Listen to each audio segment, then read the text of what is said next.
Good morning, good afternoon, good evening. My name is JH. How y'all doing, Postal family? Is everybody good? Is everybody cool? Everybody clean? Are you crisp? Are you feeling irie today? Let's talk. We got a whole smorgasbord of postal patriots here. They're going to talk to us today. Let me see who's in the room before we start. I don't know if anybody's awake yet. I know they're all a little depressed about and shocked that they didn't get a tentative agreement taken care of for some reason. Everybody's in depressed mode. People ready to jump off. All right. Lyric, sexy lyric. That's my grandson's name. How you doing? Carlos Gomez. How you doing? All right. What we got going on here? I can't see. I got to reduce this screen. I got 5 screens open. All right. So, Postal family, we have a slate with us. For those of you that don't know what a slate is, join the family because I have no idea either. So maybe the slate can tell us what a slate is, where you're from, and what you're representing. Talk to me. Head Ty. Okay, so we are branch 36. We're from New York City. We are NALC, and we are running against the current administration. And we're here for what we say, time for change. It's time for change for the membership. It's time for change for the whole atmosphere. We're here to change the mental capacity, the mental thought, and the way the NLAC is running. We want to make a change for the memberships. That's what we're here for.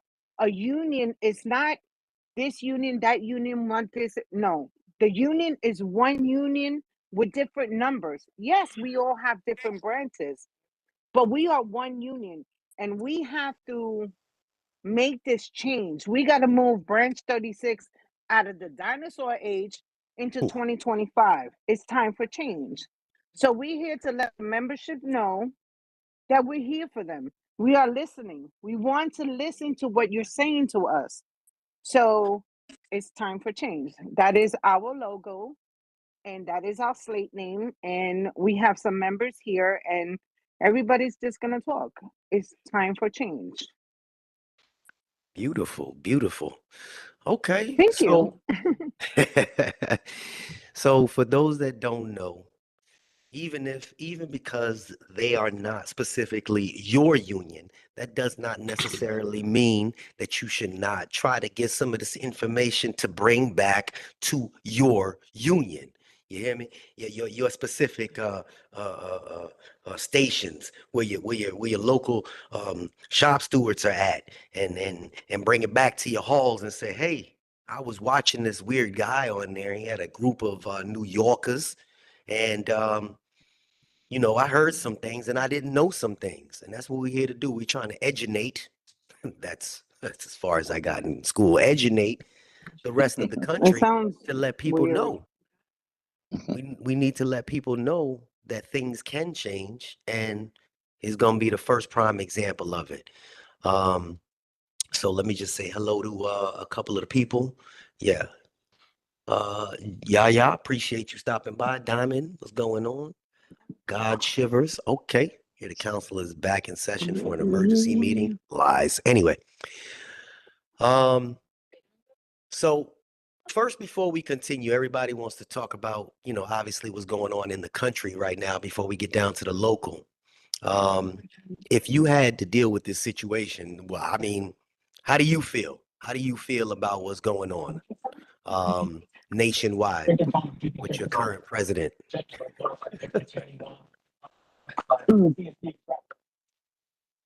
Galton? Definitely not happy. Definitely not happy. I mean, we just came through a COVID. What is 1.3 for us? That can't even buy eggs. Now, I was a facilitator, And during the COVID, and I could talk about for our branch, you could not even see them. I was the only facilitator from March all the way to June. Had maybe 20 to 30 plus students. At that time in March, there was no mask, right? We put ourselves at risk. My coworkers that's on there, Ralphie, you know, Tyree, we all put ourselves at risk going out there and delivering mail. You could not have some type of hazard pay for us, right? At least that, right? Because everybody was scared, everybody was panicking. The branch was home. Right. I didn't see them where we was at, especially at the academy. So come on, if you're going to negotiate something, at least negotiate something like that. What's 1.3 after tax? And we live in New York. Yeah. You couldn't even get a bag of potato chips, not no real chips, not the Man, quarter no water real no chips. more. Chips is $1.50 now, $2. You know, I mean, come on. What If happened you to the really quarter show, waters? I'm coming from a station where one of the guys that used to train me in 1970 when they had the strike, right? When they had a strike, they had a risk of going to jail. Right. Now, what are they risking? A lousy contract? Like, you can really go up there and really fight for us and show the members that, hey, we're going to look to get better for because you deserve more, because you're the front line. You're the military. You're the Marines. You out there with the customers risking yourself. Right. Some of my carriers had struggled doing a CA1 to be out for COVID. At first, they wasn't even giving us anything. They was telling you had to go out there and do 2 pivots, 3 pivots. Risk yourself. I was at the academy. People was passing away at other stations. I had to stop the class one day and pray with some of the students. So to come out with a contract like that for us to say 1.3 and then you might get COLAs, that's not fair to us. You could do better than that for us. And as long as we've been in the post office, Ralphie could tell you, every time we see a new contract, it keeps decreasing. And So the what's going to money, be next contract? 0.4? well, I mean, I think it's fair. That's just me. No, I'm just kidding. Yeah, well, it seemed like everything in the country goes up and the pay does not match. Definitely does not match. Well, I appreciate your feedback on that. And right now, obviously, within the last few hours, they said that y'all gonna be going to arbitration. Yes. I'm not sure how long you've been with the post office. Have you ever seen from the moment that this is so different? From the moment he says, okay, we're gonna have to go to arbitration. A lot of people think, oh, we're gonna be to arbitration next week. I don't believe they realize now they have to, they have arbitrator in mind, but you want to give them an idea of a timeline? We're gonna get to the nitty gritty in a second. You have an idea what the timeline would be? I'm not exactly sure. Mooney's on there. He been experienced the post office a little bit more longer than me, but again, after the 15 days, and now they trying to get a mutual arbitrator to negotiate the contract. I'm not exactly sure, but as long as I've been in the post office, most of the time we've been waiting a year and a half, 2 years to get a contract. So I've been used to this, just waiting. I never seen us right away get a contract. Well, from what I understand, the arbitrator that's the specific person's job. That's what he does. They fill their calendar up, 2, 3 months in advance. They had an arbitrator selected last year just in case, and then it went nowhere. And a lot of people are like, oh, well, it's going to happen tomorrow. No, it doesn't work like that. They have to reach back out to that arbitrator and see when that arbitrator has space for us. And typically it's a 2 month, maybe 3 months. Because, that's their job. That's their work. They're not just going to sit idle doing nothing for that length of time. So from my opinion to my experience, they're probably going to wait at least 2 to 3 months before they get into arbitration. And then we still need to know what Mr. Renfro is fighting like hell for. Fight like hell is a great slogan, but what are you fighting for? You still haven't said, hey, what are you putting on the table? What are you bringing to the table to them? What are you going to accept? What are we saying? Okay, well, this is what We had before we had the 1.3, we're aiming for 2.5. But worst case scenario, we'll accept at least 2%, but nothing less than that. He hasn't said anything to anyone in regards to, unless I don't know. I mean, I'm not part of your union, but maybe one of y'all know something that I don't. But you got a lot of people watching and they want some answers and nobody can give them answers. He's fighting like hell to save his job. That's what he's fighting for. Bottom line. I'm going to say it. I said it. You can say I said it. He's fighting like hell to save his job. That's what he's doing. Because he's not doing nothing for the membership. He's not doing nothing for NALC. He's not doing nothing for nobody but just himself. If you look at the contracts from I don't know when till now, instead of going up, we're going backwards. We went from one time to 3 point something, and it's just 1 point something, 2 point something, 1 point something. Come on now. What are you fighting? You're not fighting for us. You're fighting for yourself. And this is the mindset that we have. It's a time for change. We need to change the union. We need to change the culture, the mentality. That's what we're here for. Thank you. All right. I don't want to step into what your message is too much. We have a lot of people out here that have finally woken up and came into the room after being shocked that they didn't come up to a contract. A lot of them are depressed right now. There's a lot of my postal workers probably in the bathroom crying. I'm just kidding. They didn't expect no contract to be done. I mean, he wasn't fooling anybody. Before I continue, I want to say thank you for your service, Raphael. I see you got the veteran thing going on there. So I thank you for your service, sir. Thank you. I appreciate that. He's a silent killer over there. We know what's going on. So tell me what your slate is and what you guys are about and why did you pick each other? Why is this group the group for where you're and what's your message? I have some questions and I'm gonna let y'all, go ham on it. Go Hamza on it. That was a play on the name. We were all pretty much union reps, so we knew each other that way. I was a hearing officer for Carlton, so I spent a lot of time with him in the station doing cases, many cases. He had a problem station, and he kept me very employed over the years. So we became very tight over the years because of that. And I respected him because, he stood up to management and he knew that I stood up to management. So we had a good rapport when it came to that. We didn't back down from management, So that was how we, became good friends as far as with the union. And then, we went to the meetings together and, we started becoming disillusioned with the current leadership and how they were treating the members, the things that they were doing. They saw the carriers' tours were being changed, and we asked that the meetings be able to be brought in later so the carriers could make the meetings. Or we asked for virtual meetings, and they kept saying no. So anything that we wanted, that we thought was to benefit the members, they would just shoot us down. We asked them to change the bylaws where I don't think people realize, the membership realizes that we pay their union dues, we pay their health, their life insurance, we pay their Social Security, we pay their retirement premiums out of our paychecks. These are people that are making over $100,000, but they went around to the stations and wanted us to accept a 1.3% contract. Well, that's a little less than I make, so I mean, I get it. Yeah. No, I'm just kidding. So, again. Yeah.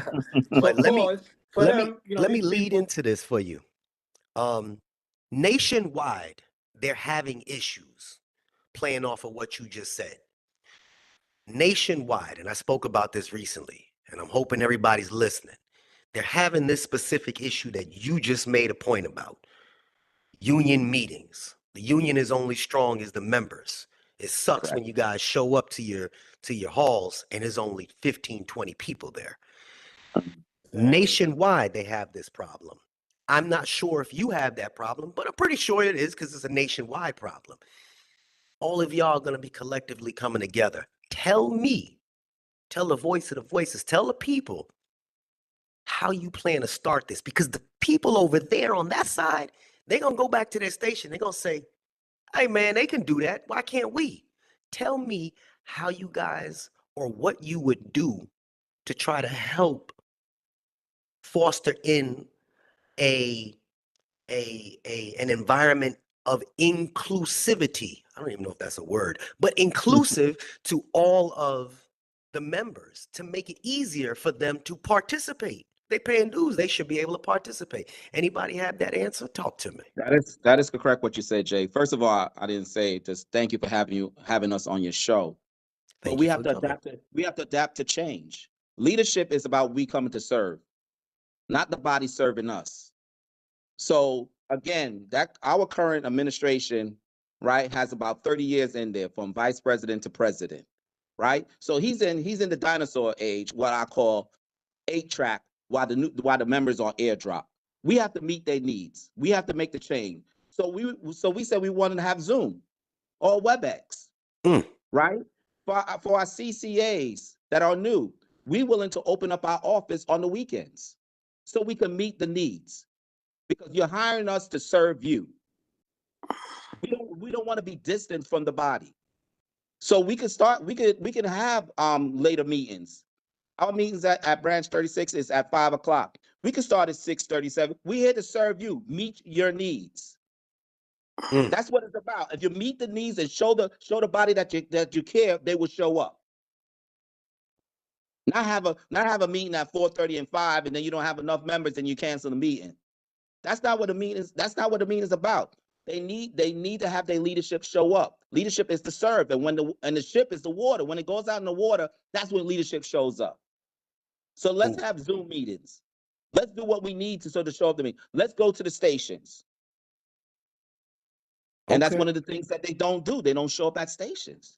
They don't even know what they look like. They just sit behind a desk. They sit behind the desk. That's it. They don't go to the stations. They don't meet with the carriers. Basically, they're just sitting up there in the ivory tower, making their big money. The carriers call up to the union hall to get a hold of someone, and they're told that they're in a meeting. You call there multiple times and be told they're in a meeting. This is a place where I've never known somebody to have so many meetings. But all it's just a ploy not to have to speak to carriers. And they're always mad. As shop stewards, we would call up there to get grievance numbers. Mad. And they would say, "Oh, there's nobody here right now." It's a union hall. There should be someone at the union hall all the time. A carrier should never have to say, you should never have to say, a carrier here, "Oh, call back later. There's no one here right now." You're the union. You're the representatives. You're the one. You're there as support for the carriers. I mean, this about, oh, we'll call you back, or you got to call us back. I mean, we used to have to call back for grievance numbers. I'm working. I can't call you back for a grievance number. You need to call me for a grievance number. I think, Tyree, you're getting a little feedback. I think from your earpiece to you have a laptop in front of you. There's a little bit of feedback. Just my phone. Oh, okay. I think there's just my phone. Okay. So maybe a TV in the background or something. Okay. So maybe it's the TV. I should lower the TV. Sorry. All right. It's all good. It's all good. It's a learning. We all learning. I appreciate that answer. And somebody just wrote something. Let me try to says every union hall should have the capabilities to have Zoom meetings for its members. This is 2025. Yes. Absolutely. And I brought this up before. I don't know who I was talking to. And I said it's only fair because then if their voice isn't heard or they choose, to go roller skating that day, something that I like to do, then they can't complain that they didn't have the opportunity because we got Zoom on our phone. Yes. It's always accessible. And I really appreciate Raphael bringing up that, because nationwide, if this slate can do it, then your current, group that you're in, your current local should be able to do it. And if they're not willing to do it, you need to go and build another slate that's ready to change the culture. You see me? Raphael was talking about a couple different things there.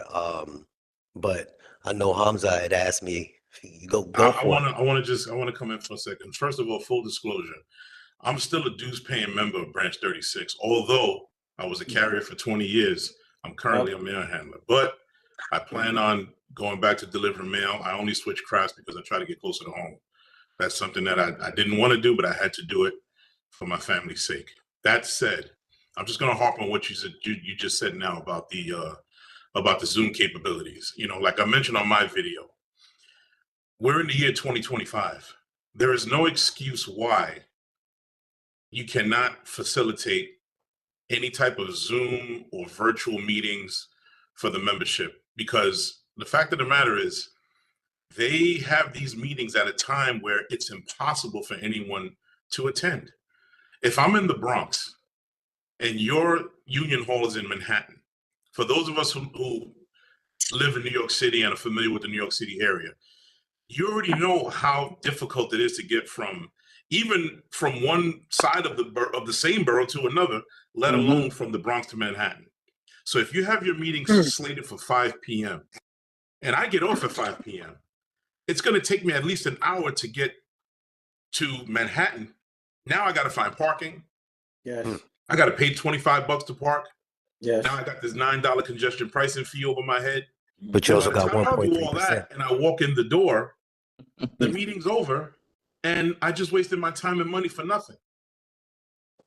So there has to be change. We have to move forward. There's no reason why with all this technology, you cannot facilitate a Zoom meeting. And then this is just my opinion. I believe that they have these union meetings at a time where they know it's impossible for us to attend because they don't want people to be educated, which is going to go into my next question. They don't want people to be educated because that's going to force people to get off their behinds and do actual work. I agree. I remember John Springman, may God rest his soul. I'm going to say it again. Yes. When John Springman was alive, he would show up to my station unannounced, to the point where I would hear management saying, Springman's here, and they would run for the hills because the man was no joke. No, he was a good man. Mooney knows Springman. I mean, the man was no joke. He would come in and these people would run for the hills. And he would come to me and say, listen, what's going on here? Anything I need to know about? Is the shop steward taking care of business? He would hold everybody accountable. You know what I mean? So there's no reason why we can't be in the year 2025 other than the fact that you don't want people to attend, and then you're going to rag them when they can't attend. They want to blame you for not, you guys don't show up to the union meetings. Okay. Right. First of all, it's impossible for me to attend with the times that you guys. Yeah. You guys put these times to where we can't make it because you don't want to be challenged. That's my personal opinion. You're absolutely correct. I have a question for you, Brother Carlton. What do you plan on doing to educate the lay carrier, not just the shop steward? Shop steward has shop steward workshops and shop steward meetings, but the shop steward is overburdened. They take the work home with them. They don't get paid. Management doesn't like them doing shop steward work on the clock. So what do you plan on doing to try to educate the lay carrier, the CCA, the person who just cases up his route and goes home? Because in my opinion, the educated carrier takes the pressure off the shop steward. Essentially, we want a station where we don't need the shop steward all the time. That's right. Yes. Right? I agree. We want to be educated to the point where if we see an infraction or we see a law or a rule being broken, we can handle it ourselves without every time running to the shop steward and overburden that, male or female. Yeah. So my question is, what do you plan on doing to create some education for just a regular carrier in the form maybe a podcast or something like that? You have the floor. Yes, definitely want to have a podcast because I remember I used to teach at the academy. Tyree used to teach at the academy too, and I used to love it because again, we were the first impression before they meet management. So I was trying to educate them there. Create something on Sundays. I want to go down to the hub to Sundays to meet the CCAs so we can have a conversation and let them talk. What are their issues? Because they are the future. You have to meet the millenniums. This is why it's important to have Zoom. I want the union hall to be a university where they could be educated. We don't want to be the smartest people in the room. We want them to be smart so they can have legacy they can live on, so we can get a pension, so they can like their job. Because what we learned also is a lot of shop steward had quit their position because they become overburdened. I'm the only shop steward at my station. I could easily well become overburdened because everybody's yelling at me about something. So your mindset has to be setting mindset. Having people like you, Jay, and you gotta come in there and teach a class. Teach what iron sharpen iron. We might not know everything, but from your status of what you do, you can come in and educate the CCAs. Meet them where they at. I remember at the academy, and I share this with you, Carlo, that one of the CCAs was living in a homeless shelter. Oh. So how can they do that? And she also had a son. So she would drop her son to school, put on her makeup, and head to the job where people tell you got to pivot here, and not respecting them and call them bodies. We want management to change their language on how they talk to the carriers, how they talk to the CCAs. But remember, they're making sacrifice too. I don't even like when they call them CCAs. We all one bodies. They all leaders. Let's stop the separation. Exactly. We're all postal Let's treat them all as one. They out there too. So they can feel comfortable, so they can love their job. Absolutely. You don't want them to go home and feel depressed. Yes. We need to take care of our CCAs. Take care of our CCAs. Because you know what? At one point, we were all a part-timer. When I came in, I was a PTF, right? Yes. I hated to be called a PTF. I hated to be treated like a PTF. I worked every Sunday delivering express mail, and I didn't want to. People were watching football. I'm out there delivering express mail. And it's easy to get caught up in this hierarchy, this seniority thing. But the CCAs are the future. We have to take care of them. And I want somebody to be a big brother or a big sister.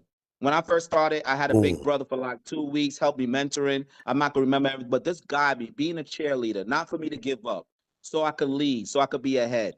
So have somebody they could talk to for a month when they go home. What's going on? What we need to change? Because they feel like they don't have a voice. Remember, they're on probation. And if they say something, it's possible they could get fired. So have somebody like Ralphie. Hey, Ralphie, how you do this? How you maintain this? I'm overwhelmed. How you do this? I'm not understanding the mail. Because they're not going to get everything right away. They try to put their chapter 1 to our chapter 20. Look how many mistakes we made when we first started. But we okay now because we've been through it. All of us been working for the post office more than 25 years. But they just started now. And remember, their first 2 years don't even go towards the investment for their future. It's not until they turn PTF. So really reaching out to them and showing that they care, walking them through. Is it all right? Do you need more training? Is everything's okay? Bring them out to the union hall, maybe open a Sunday, like how they do the driver's ed. Have them or find a spot where they could be at and meet them. So I'm gonna kind of float into this one a little bit. Go ahead, Jay. And I'm not trying to step into y'all world, but it is kind of what it is. I have a big issue when it comes down, not necessarily with you guys. I don't know how y'all operate, but when it comes down to how the union does, they shove a piece of paper into the new employee's face and say, "Hey, sign up," and then they don't know who their union shop steward is when they get to their stations. They don't know. They getting the money now. The union's getting the money, but they don't know anything. Now, just like Hamza said, who's educating them when it comes down to, hey, when you call out, I'm not endorsing this, but this is how you should, so that it's easier for us to defend. You make sure, give them the specifics and the basics behind you know, if you use the data, there's about 10 specific items that everybody tends to get in trouble with within the first couple years. And if you somehow pinpoint that and educate, say, listen, you're going to encounter this, you're going to encounter that, etc. We need to make sure that if you do this, this is what needs to be done, and this is your time frame. And I see it way too much. Like my sister's carrier, my sister's out right now. She got a back herniated disc, and she didn't know what to do. And she calls me, and I know everything and everybody, but I was like, shit, you screwed up. She's like, I lifted a box. It was a Walmart box, and I didn't know. And I called the ambulance, and so there was so much going on. And she's a career. She's been there for 4 years, and she didn't know. And I was like, but what's your SOP steward say? Oh, that motherfucker, he wouldn't even help me. Oh. Can I share a story? Can I share a story? Go for it. Because Carlton knows I'm very passionate about this. In 2023, I got diagnosed with stage 2 breast cancer. And sometimes I have issues on just showing my hair, my baldness, whatever the case may be.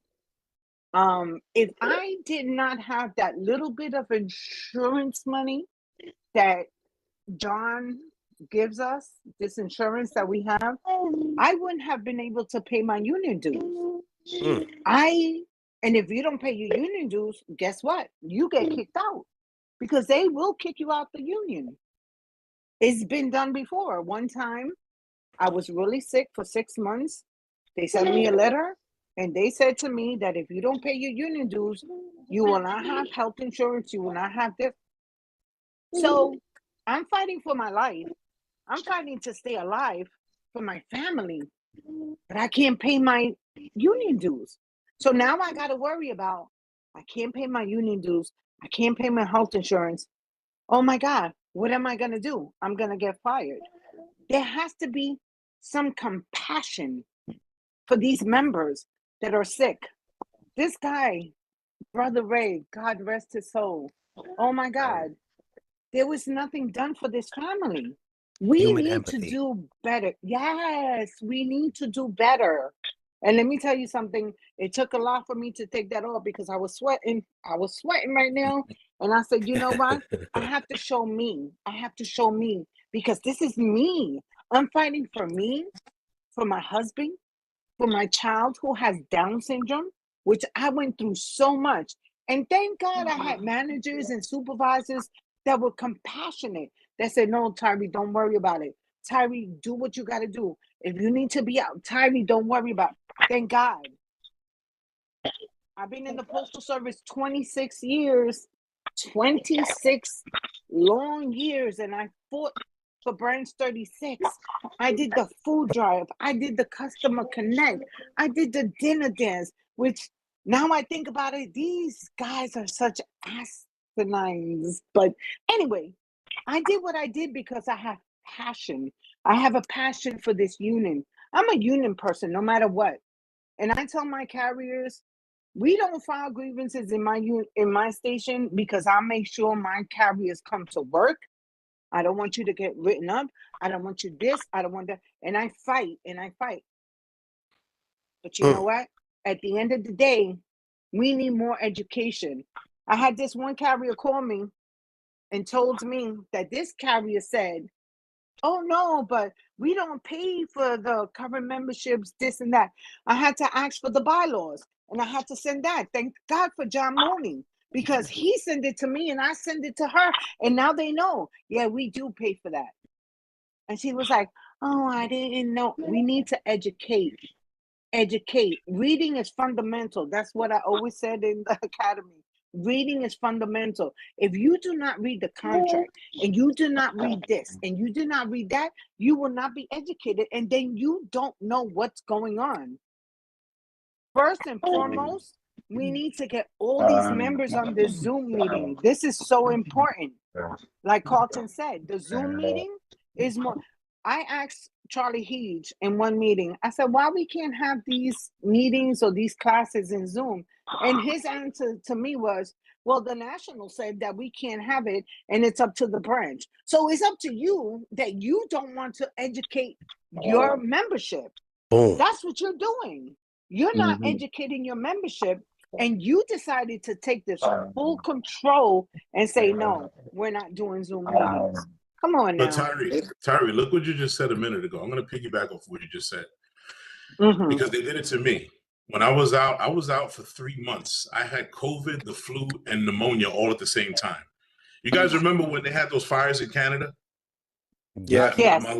My lungs got destroyed, and I was susceptible to those three things. I was out for 3 months. Oh, They sent me a letter of demand. The union did for union dues. Yes. Now you just said they sent you a letter.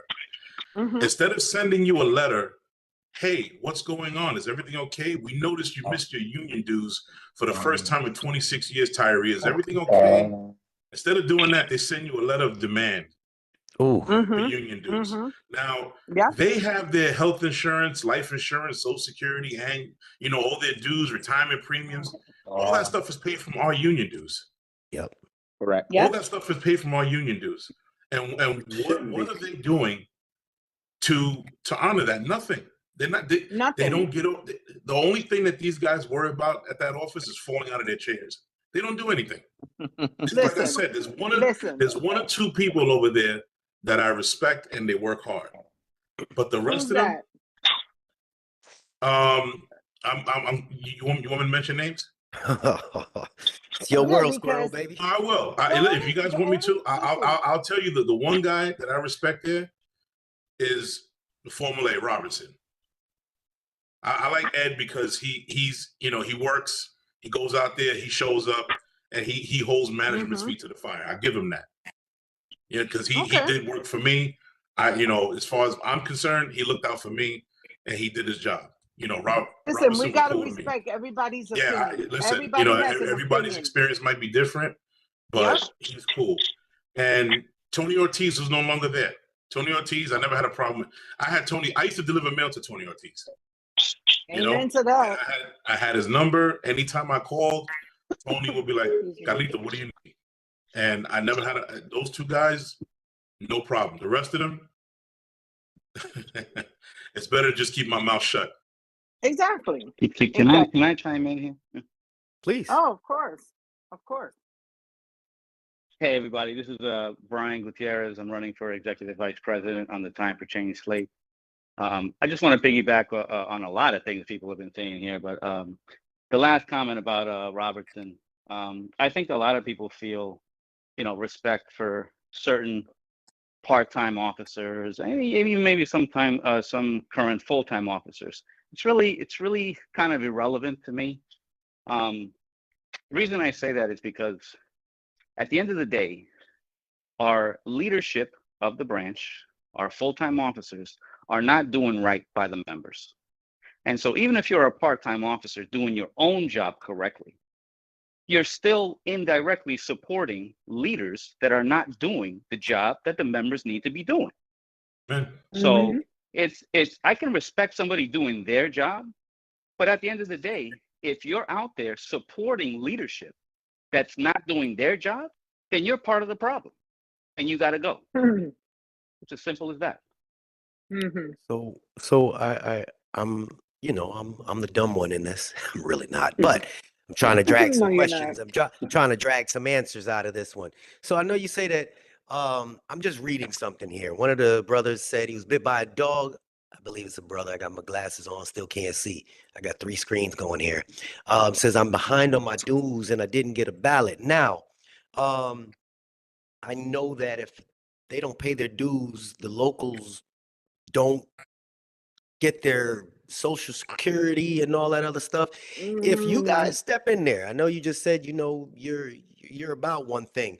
Is there a way that would you be willing to take care of your own bills so that the members can say that's one of our bullet points. Absolutely. It makes no sense. It makes no sense that somebody can get cut off from their benefits, from their you can't lose your right or your family unity of being in a union for 30 years, because this has happened to many people that have had decades on the job. You get hurt and you miss two freaking union due pay periods, and they cut you off like you're nothing. It makes no sense. Yeah. Like my It man said, doesn't. like my man said earlier, you get a letter of demand. That's all you get after 30 That's years of it. faithful union paying service. All you get is, yo, you didn't pay your last 2 union dues payments. You're gone. It Right. makes no sense. We will help anybody who's in dire need. That is the whole point of a union, not just to hold back management. A union is supposed to help you when you are in need, period. Whether it be at work or at home. That's the point of a union, or at least that's what it should be. At least for our slate, that's what we believe in. That's right. That's what it's supposed to be about. I got a letter of demand for Oh, $546 for my insurance. And they said if I didn't pay by this date, I will no longer have the health insurance. As a government So, employee. yeah. So, hey, I'm fighting cancer. I'm going through all that I'm going through. And I got to come up with $546. And I got to come up with another $62, $63 for the union dues. What do you do? Like, on top that you're stressed that you're sick and you think you're going to die because cancer kills everyone. My brother passed away in May 2 years ago. My husband was able to send me to Arizona to take care of him for his last 2 months of life. I had to figure it out. I had to think, oh my God, I got to pay my insurance. I got to pay this, but I want to go take care of my brother. What do I do? Do I pay my insurance? Do I pay the union dues? What do I do? Who needs to go through that? That's horrible for anybody. Not myself, well, let me, but oh, for go ahead. everybody. And let me piggyback off that too. And you're absolutely right, Tyree. But it's for retirees as well. I mean, correct me if I'm wrong, but I honestly don't know what our union does for retirees as far as benefits are concerned. Okay, Brian, and retirees they got a nothing. little rough. Wait, I'm sorry. Yeah, they got a little rough too. You know, retirees, they're on a fixed income, and if you're living in a place like New York, you know, or wherever really, because no matter where you are in this country, it's getting harder and harder to live comfortably. If you're on a fixed income, you know, and you run into a month or two of just bad luck, or you get hurt, or, you know, whatever the case may be, what does this union do for a retiree that's been part of the union for 50, 60 years? What do we do? Well, As far as I know, we don't do anything. Well, you know something, so, Brian, that also should be transparent, because as far as I'm concerned, anytime the union hands out any type of booklet or pamphlet, they're not transparent when it comes to their finances. We don't know where the money is. We don't know the health of the don't get us started. Oh boy, you open a whole nother Boy, open up a can of worms there. No, because think about it. Like my energy provider where I live, they have something called the neighborhood fund. You could donate $1 to help a family who's struggling to pay their bills, right? So it's like a pay it forward. Why does the union not have a fund to help pay the union dues of people who are struggling, like Tyree was and I was at one point? Yes, you're going to send us a letter of demand to pay. Instead of finding out why we're behind, a guy that got 20 years like me, a woman that has 26 years like Tyree, you know, because you know why? They don't know us. No, they don't know us. We're just file numbers. Instead of saying, "Wow, Tyree's been paying these union dues for 26 years.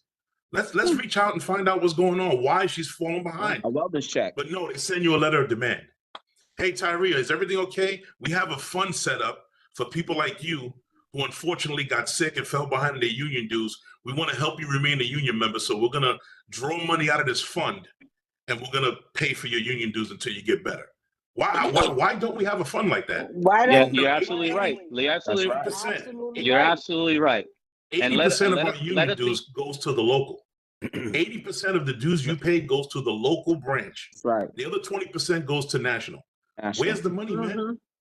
Let us be clear. Let us be clear. And hamburgers. Let us be clear, guys. Just to make hold on a second, Tyree. Just to be clear, when our slate wins, Because we will make sure there is a rainy day fund to help right. carriers, whether you're Say it again. active or retiree. We will make sure that there's something there to help you when you need it. Period. Amen. And that's Amen. exactly question. how a union is supposed to be. That's what Unified. the union is about. Yes. Unified. So all the people that are watching around the country, I don't know if you just heard what Brian said. Say it one more time for those in the back of the room. When we win this local election, we will make sure that our branch has a rainy day fund to help any carrier, whether active or retiree, in their time of need.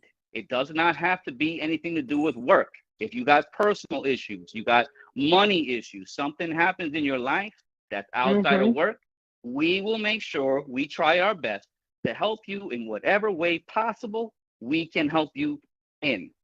Period. If we can't help you ourselves, we will refer you to some place that may be able to help you. Things of that nature. That's what we need to do as a union. That's what it means to be a union member. And that's what your branch should be doing for everybody. Period. That's right. I'd like to Well mention said, two Brian. things. That's big on our hearts. I'd like to mention two things. Branch 41, President John Cruz, he actually has Zoom meetings. Yes. And his branch. So it's not an impossibility. It's being done. So the current leadership is just making up an excuse. Big Tom is correct. They don't want transparency. We never even seen a bylaw. In the 30 years I was there, we had to find it ourselves. And it was exactly what you said.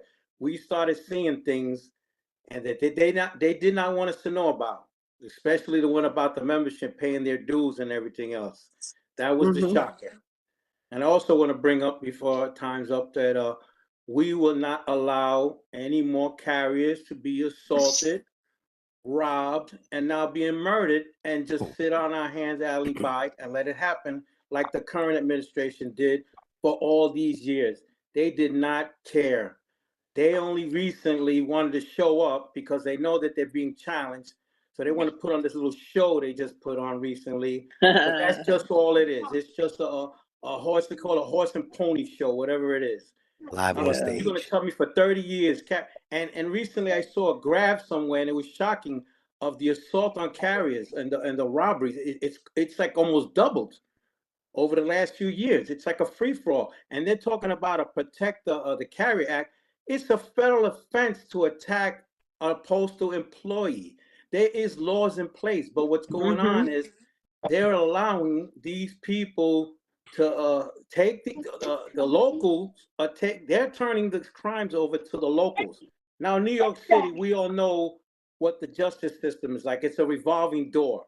So the word's getting out. Oh, you can assault a carrier. You can rob a carrier. It's no big deal. When in reality, it is a federal offense and it should be dealt with on a federal level. Raphael, I remember in 2007, I went to a union meeting, and I told this to Jay. I went to a union meeting in 2007, and I asked a question. I raised my hand. I was recognized, and I used to take the train to work at that time. Because I was working in Mott Haven Station, so I took the train over there. So I used to look at the signage that they had on, you know, how they got the advertisements, and they said assaulting an MTA employee is just as bad as assaulting a police officer. Right. Yes. So I said, damn, you know what? Why you remember that, guys? So I went down to the meeting and I raised my hand. I was recognized, and I said, why don't we put ads on the train and the bus, letting the public know that assaulting a postal employee, not just a letter carrier, assaulting a postal employee is just as bad as assaulting an FBI agent. Correct. Right? Right. Because we're government employees. Right. That way you put the fear in the public to think twice about assaulting us.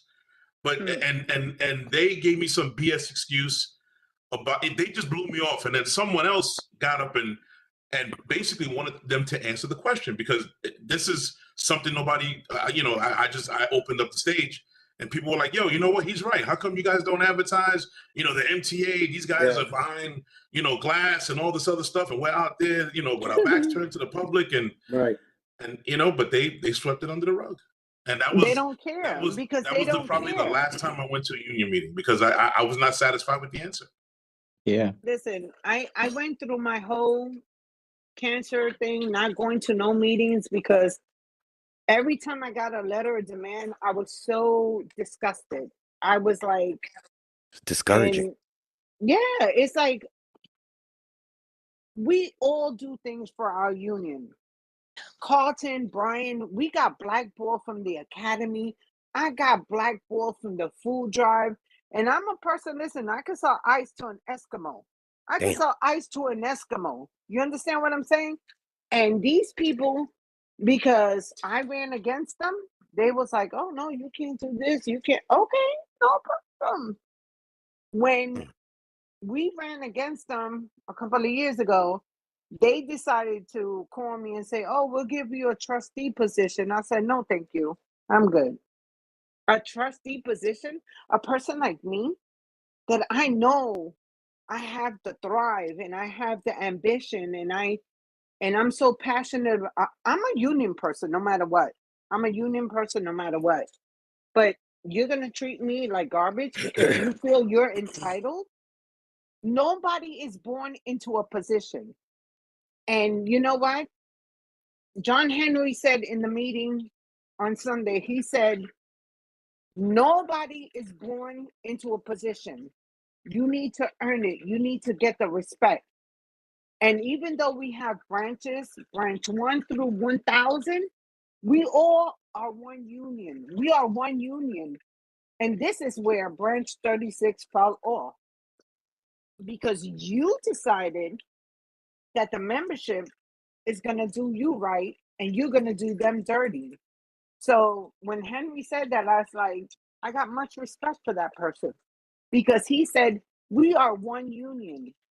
You could be branch 39, 61, 720, 699. It doesn't matter. It doesn't matter what branch number you have. We are one union and we need to let the membership know that we are one union. And it's going to happen. It's going to happen.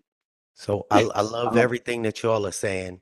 Now I'm gonna hit you with some of these nationwide questions, and maybe you could break it down to a local level. Jay, can I just say something before you go to the question? Just piggyback on the robbery, especially at Brian's station. That station been robbed 3 to 4 times. As executive position, we need to show up to these stations more and find out what's going on. Boom. I was just about to get there. Hire some more CCAs. Find out what's the hot station or the hot routes. Get inspectors more involved. Get NYPD. Get some patrol going around the block. If this route is hot, let's get 2 carriers on the route to get them off the street before it gets dark because their safety is important to us. We don't want to be in executive position, have to tell a family that we're sorry to hear that your son or your daughter passed away. They in our care. Let's show them, find out what time these robberies. They don't know these things. Brian's right on there right now. His station been robbed 3 times, and then the last couple before the manager got robbed. He could tell you how much time leadership showed up to give him any kind of assistance, or any one of them show up to let them know what they can do and further.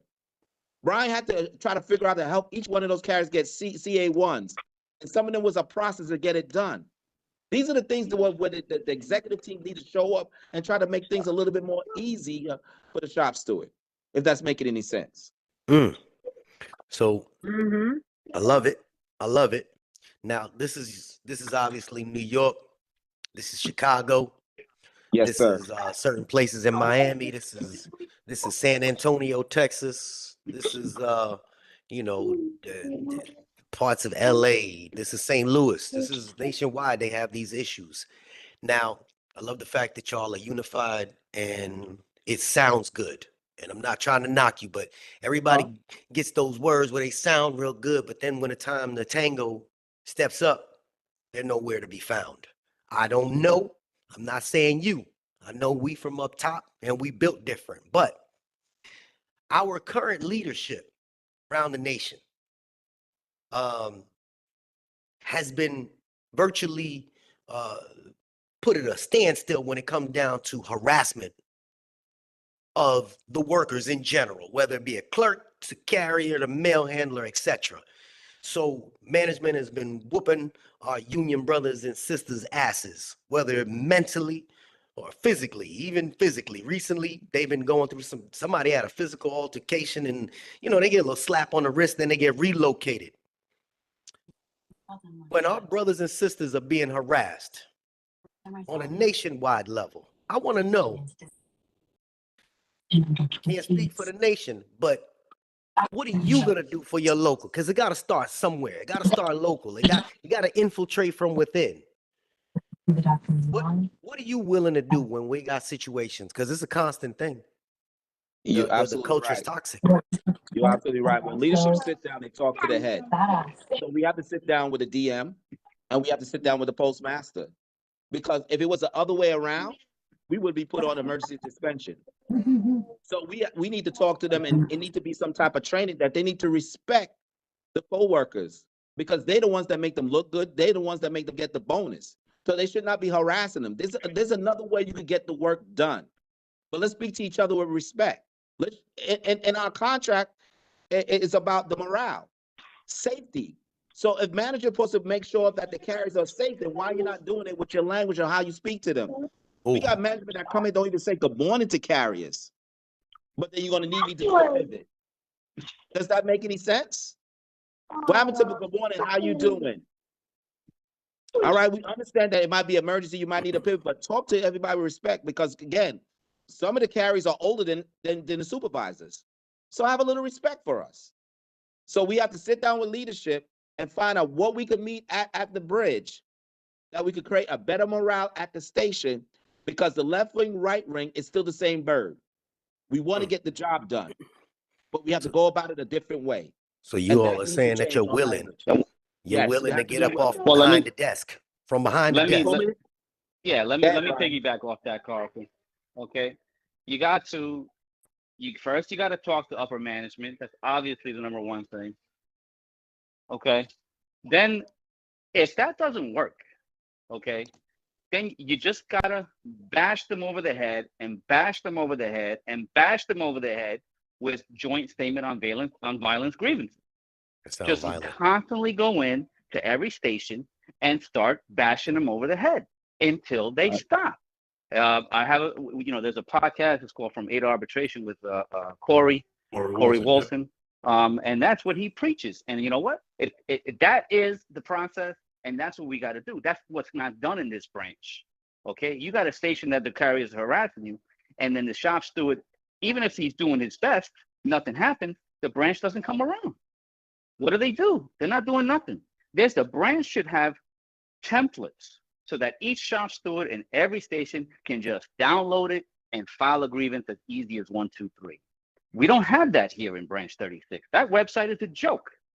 There's no information on that site to help shop stewards file grievances. No templates, no nothing. We don't educate our shop stewards in the proper manner. They want to claim they educate. They have these little formal A and informal A meetings, seminars. It's not enough. You got to do more. You got to have to do more. If the shop steward in the station is not doing their job, then we need to assign somebody to do it for them at that station. You don't just say, well, the shop steward ain't doing nothing, so I guess that station's just gonna have to deal with the harassment. And that's what you get here. That's what you get in this branch. If the shop steward doesn't do the job, they don't come in and take over. Brian, I gotta disagree with you. Brian, about the website. There are a lot of things on that website. There's a lot of pictures of them on that website. So I'm sorry, I have to disagree with you on that. Okay? Speak that shit, Rob. Hey, Brian. Yeah. I just want to add to what you said, because you said something very important. We all need to be familiar with the M41. We need to be familiar with the JCAM. We need to be familiar with the ELM. But there's one rule book out there that carriers specifically need to be educated on, and that's the M39. Yes. We don't read management's handbook. Yes. Right? Because management's handbook, they have a set of rules and regulations that they must abide by. That's right. And it's on, and the M39 is all about respect, mutual respect, and workplace violence. That's right. It's not in the M41. If you look in the M39, management has to be held to a standard when it comes to mutual respect. Yes. And you could beat them upside the head left and right in the form of an 8190 when it comes to mutual respect. And I don't think we utilize the M39 as much as we should. Why? Because we're not educated on the M39. We're not educated. Exactly. Yes. Yes. Thank you. You're right. You're right. Agree with you. Agree with you 100%. You know, this branch is a joke when it comes to education. Period. On anything. It's not just your branch. Oh, I agree. It's a problem nationwide. And I'm Totally agree with hoping you. they all understand. I hope that everybody that's listening, this is not directed at New York. No. This is directed at everybody it's underneath that. nationwide. No, this is endemic. Wow. This is endemic Yeah. nationwide because people have been in these positions for so long, they've gotten complacent because they figured out a formula how to keep the carrier at just enough arm's distance where they're unreachable, and then they get discouraged and they quit trying to ask questions and stuff like that. They have a formula where they keep you away so that you get discouraged, because if an educated union, I'm talking about the membership, if you're educated, you're going to force these people to get out of their chairs and do something. You know, they used to go around and do their customary Christmas handshakes. I haven't seen it since COVID. Yeah. You know, I haven't seen it since COVID. And You said you know, about like what? I said, Christmas what? Christmas what? their little Christmas handshakes. Yeah, you know how they form a line. Merry Christmas, Merry Christmas, Merry Christmas. Cut it out. You know, That they don't. shit was dead. That shit's That's what I'm been saying. dead since They don't do that COVID. anymore. They don't do that anymore. They don't send anybody up to the stations just to check, you know, to try to back up because, you know, familiarity breeds contempt. If your members only see the shop steward all the time, right, they're gonna stop listening to him after a while. If they see somebody from the union pop up, you know, then they're like, wow, oh, you know, the union's here. You know, you have to get out of the chair and do something, man. Ralph. Yeah, I want to piggy. Yes. Oh, go ahead. I'm sorry. No, go ahead. Ralph, give me 3 things. Give me 3 things that I share with my family, the rest of the nation, that you share with your family, rest of the nation. If you had to deal with some screwed up management, I got to watch my tone here. Some screwed up management, and they called and they said, my shop steward ain't doing this thing. 3 things that you share with the rest of this country that you would do personally if you had to step in. If management called and said that the shop no. If one of the dues paying members said, look, Ralphie, I need you. Everybody else on vacation. Right. We need you. What you gonna do? Right. Talk to me. You talking about as far as if we're in the leadership position? Yeah, once you're in there, reps, you gonna when you confront management, how you gonna do it? Talk to me. 3 good things that we can share with the nation. Well, that's one of the things they have to see the faith of the union.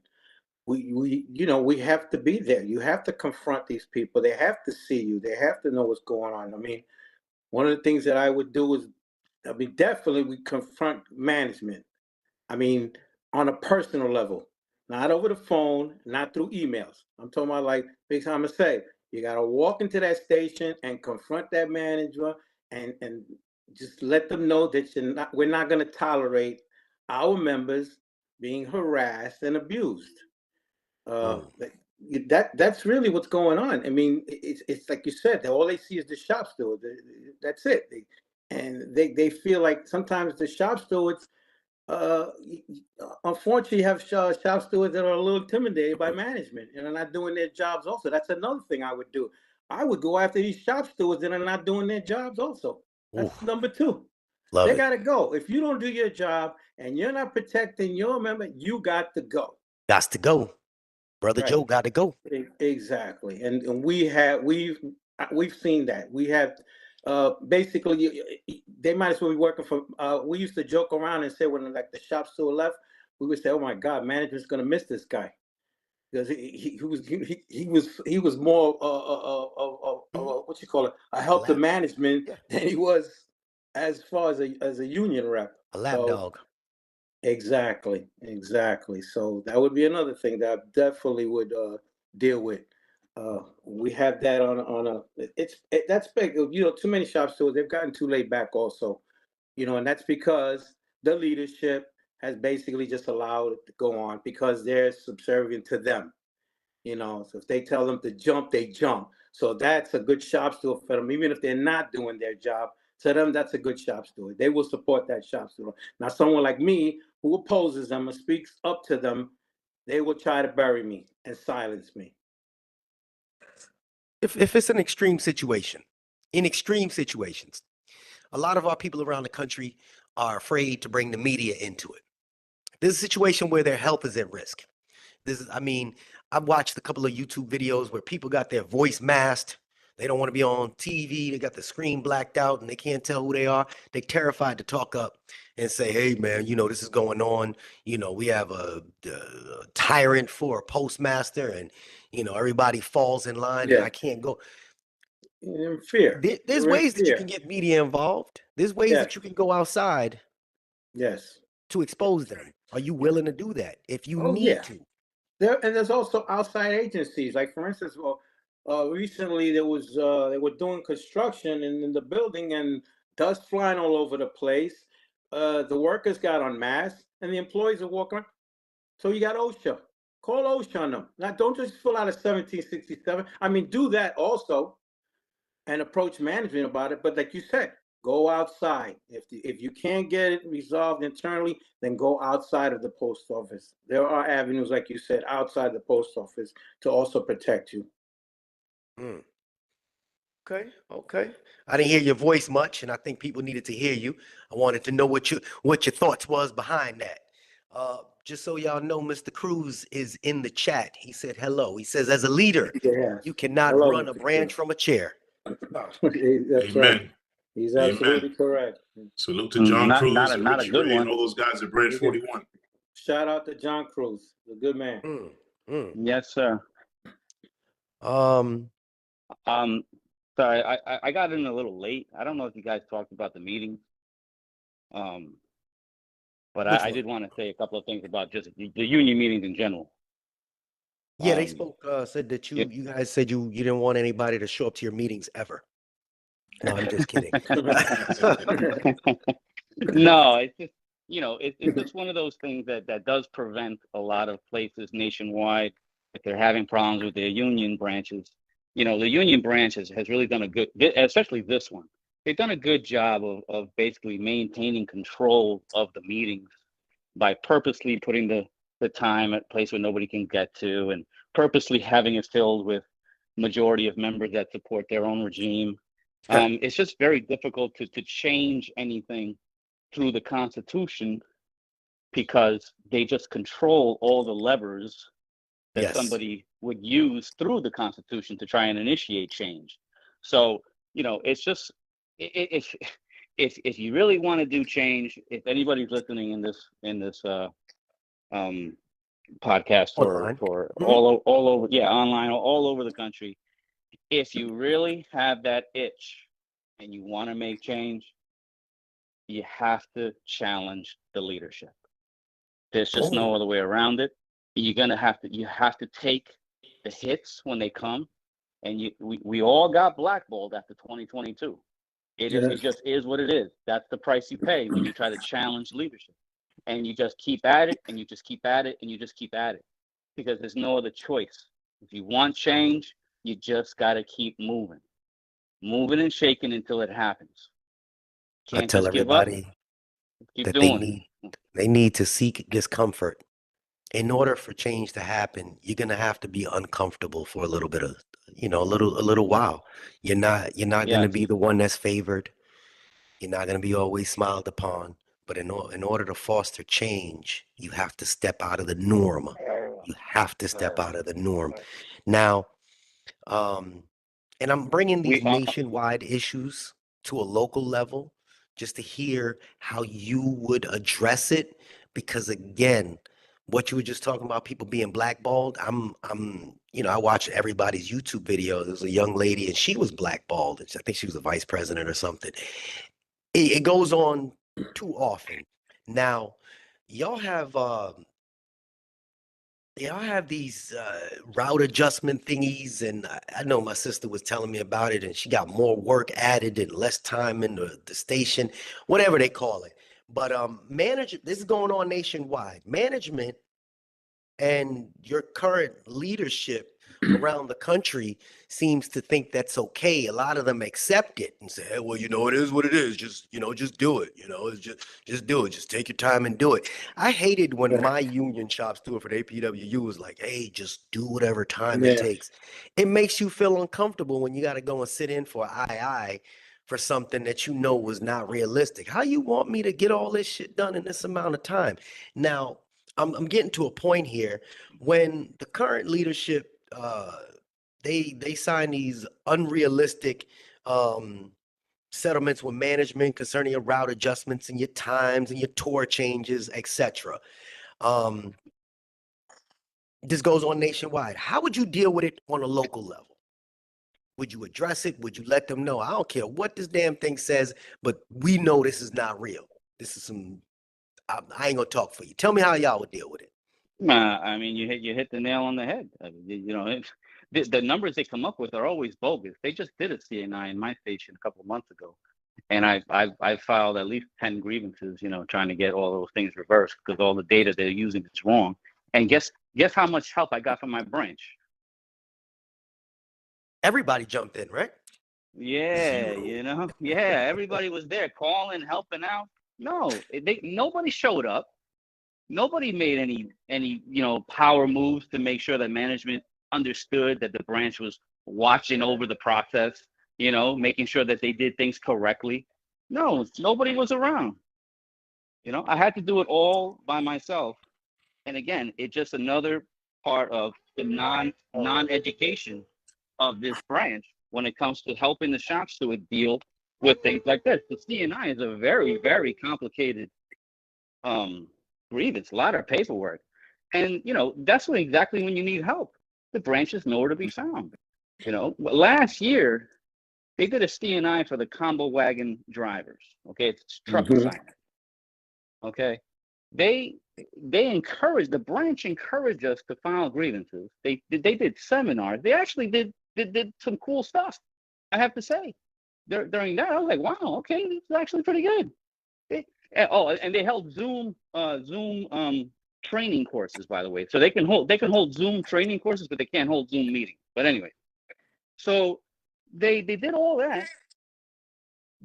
We ended up filing almost 500 grievances as a branch altogether, and our local leadership signed an agreement with the postmaster abolishing all the assignments that the CNI came up with.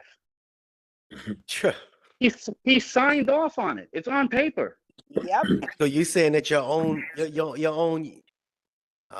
me make sure Our own union leadership cut our legs from beneath. Yeah, cut our knees from Yes. underneath. Yes. That's what they did. Yes, they did. And you see, when you got a good shop steward that's trying to do right, and then you got everybody, all your peers working next to you, and they know you're trying to do right, and they paying their dues willfully and happy. Well, nobody really happy about it. And then they see some shit like that happens, it discourages them. I'm reading my chats over here, and then people asking, how can I get out the union? And I don't believe that they need to get out the union, but I understand it because of some shit that you just talking. You over there fighting, and then people above you just, they cut your legs from underneath you. That's some, excuse Jay, my, that's fucked up. Can I come in for a second? Go for it. I want to first make a statement, then I want to ask a very uncomfortable question, and I hope people forgive me, but I have to ask the question. First, my statement. My statement is, I think Branch 36 in particular, well, this goes out to everybody, not just Branch 36. I think we need to stop worrying about the money only when it comes to this TA, because there are a lot of other things at stake here. For instance, the office time. They cut the office time from 33 minutes to 20 minutes. This is not being addressed. Your fixed office time just went from 33 minutes, 43 minutes with a 10-minute break, to 20 minutes. So if I hit in at 8:30 and by 8:50, I'm not out of the building, management could come up to me and say, listen, why are you not out of the building yet? I don't have a defense. You know what they're going to say? Hey, your union agreed to this, not us. This is your there union. it is. Yeah. So, you know, people need to really, really be concerned and go through this contract with a fine-tooth comb.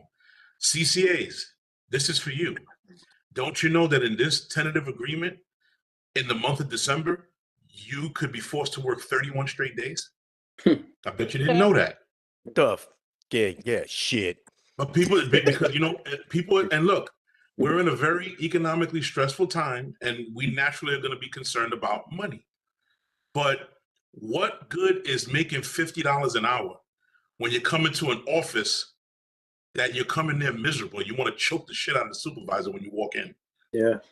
I don't care how, if they're paying me $100 an hour, and as soon as I walk in the building, I want to commit a murder. It's not worth me being there. I don't care how much they pay me.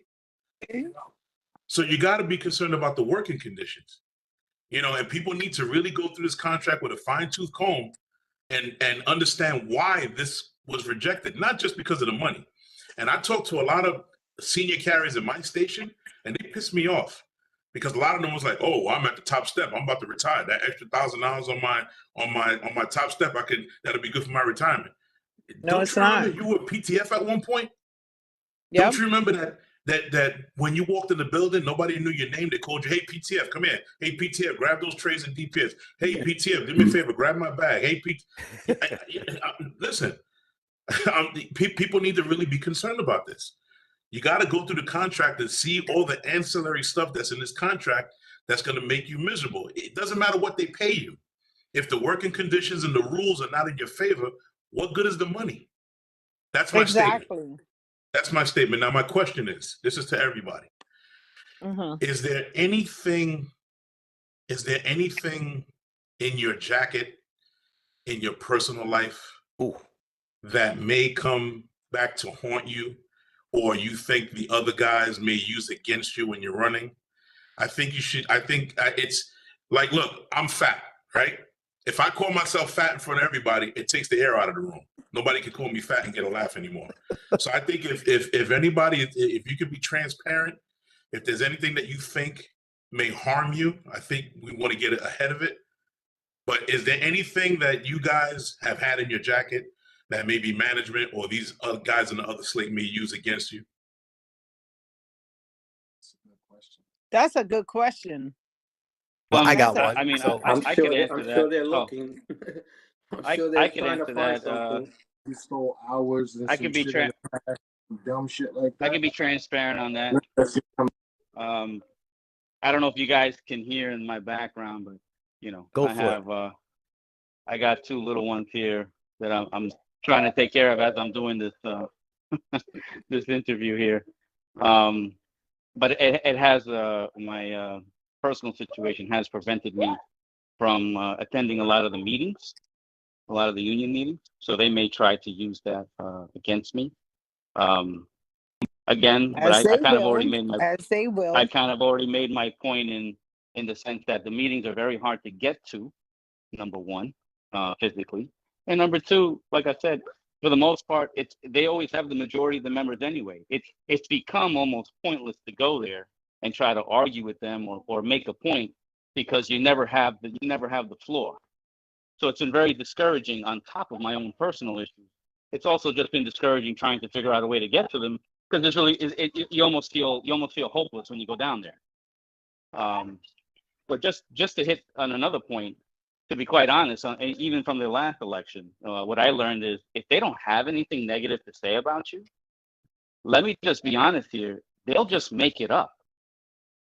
So whether you have something real that they could use, they'll just lie about something anyway. They and whether will or make not they can anything prove it, up. because that's what they did to me last election. So to me, I really don't care if there's something that they can use against me or not, because they'll just make it up anyway. So that's kind of where I stand with that. I have no issues taking accountability for things, and let me piggyback on that as well. Okay, one of the other issues we have nationwide is we have branches, we have presidents, we have officers that do not like to be challenged.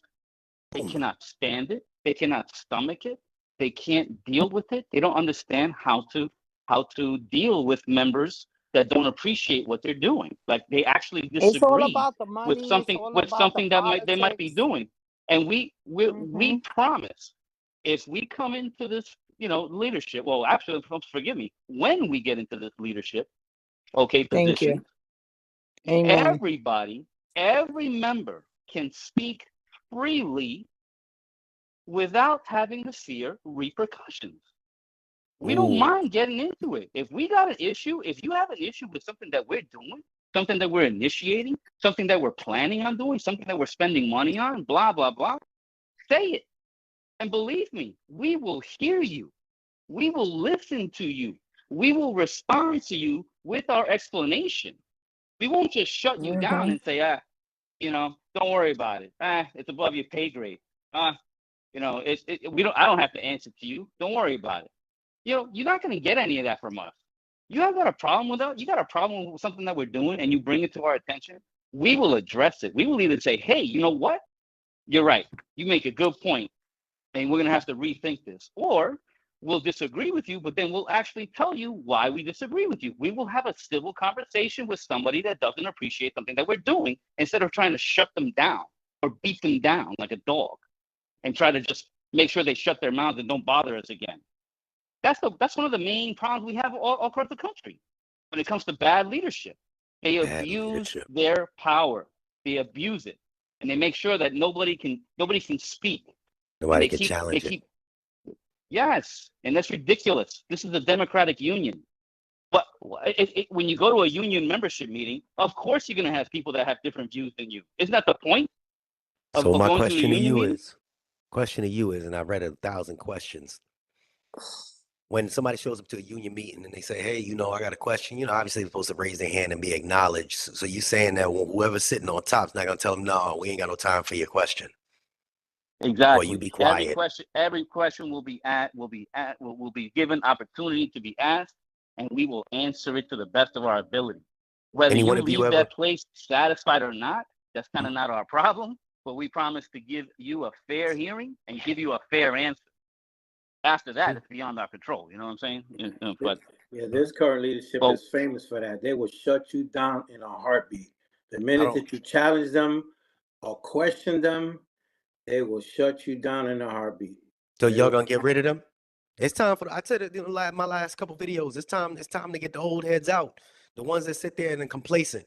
So to be clear, here's a direct question. I'm gonna piggyback off of Mr. Hamza's question. So none of you have ever been in bed with management, not physically, but I'm gonna just shoot it out there. We talk about being in bed with management, meaning doing your backdoor deals. Of course not. Okay. No, they could never say that about any of us here. Exactly. Well, I mean, they'll probably try to say it anyway, but no. Management can't stand us. No, I'm not even trying to be funny behind that, because there was a guy down in my area. I was real cool with the dude till I heard the shit that he did behind the scenes. He went, they wrote him up for, I don't know, I forgot what it was. He cursed at somebody and they gave him like a letter of warning. He went behind the scenes. He was like, look, if you get rid of this letter of warning, I won't file a grievance on the back pay for the blah, blah, blahs. That's some backdoor shit. Yeah. And I heard about it and I was like, man, that dude's there's a baby in the background. I'm looking around there, baby.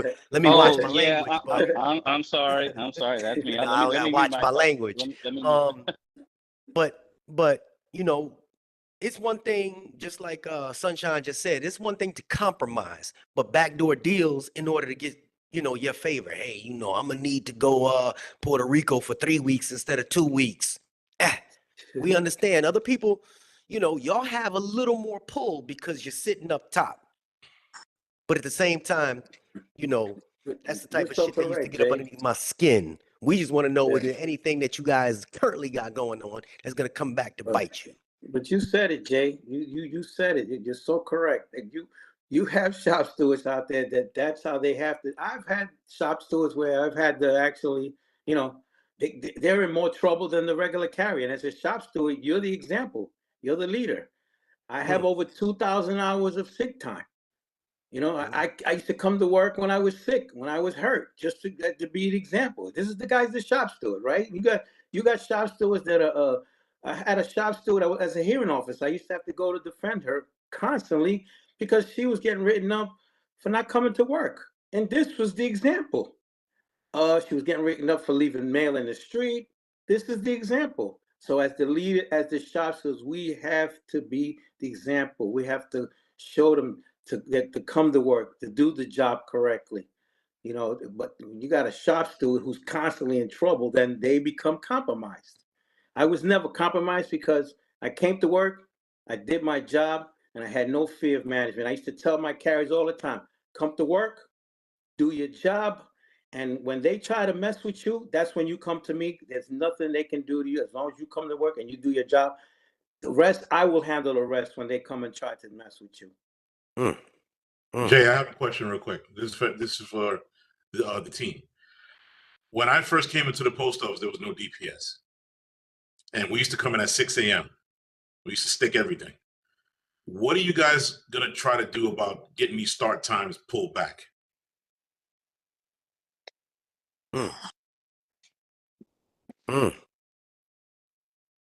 Everybody disappeared, huh?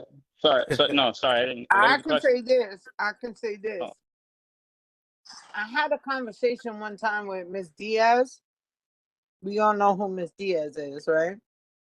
So she told me, oh, but you know, the mail doesn't come and this and this. And she gave me 50,000 excuses. And I said to her, you know what your problem is? That you need to fix the plant. If you fix the plant, we can go to work early and be out of here by 3:30. But if you don't fix the problem in the plant, we're never going to get this done. She's like, Yeah, no, but you know, because 80% of the mail doesn't get up to the station. And I said, because the plant. And she refused to acknowledge me. And this is my thing. If we don't fix the problem from the plant, we can start to begin too early. Yeah, but Tyree, at 6. listen to this. If I'm glad you mentioned the 80% of the mail, because this is what the contract actually says. If 80% of your mail is at your case before you hit in, they cannot change your start time, correct? Now, that does not include SPRs. Right. The function 4 has nothing to do with the carrier's mail. So if your unworked mail, right, and it doesn't even include DPS. If your unworked mail, I believe it doesn't include DPS, but if your unworked mail and your DPS is at, I'm going to say DPS. If it's at your case, it does not include function 4. So packages, that doesn't matter. You know, because management likes to say, oh, well, they're still throwing packages in the back. That's your problem. That's not our problem. That's not our problem. You see what I'm saying? But a lot of us don't know that the function 4 does not count when it comes to that 80%. Yeah. Because we think because they're supervisors and managers and they got these little letters after their names, we think that they know what they're talking about. When in actuality, they're talking out of their ass. Yes. Absolutely. And that's why we got to get familiar with this contract. Yes.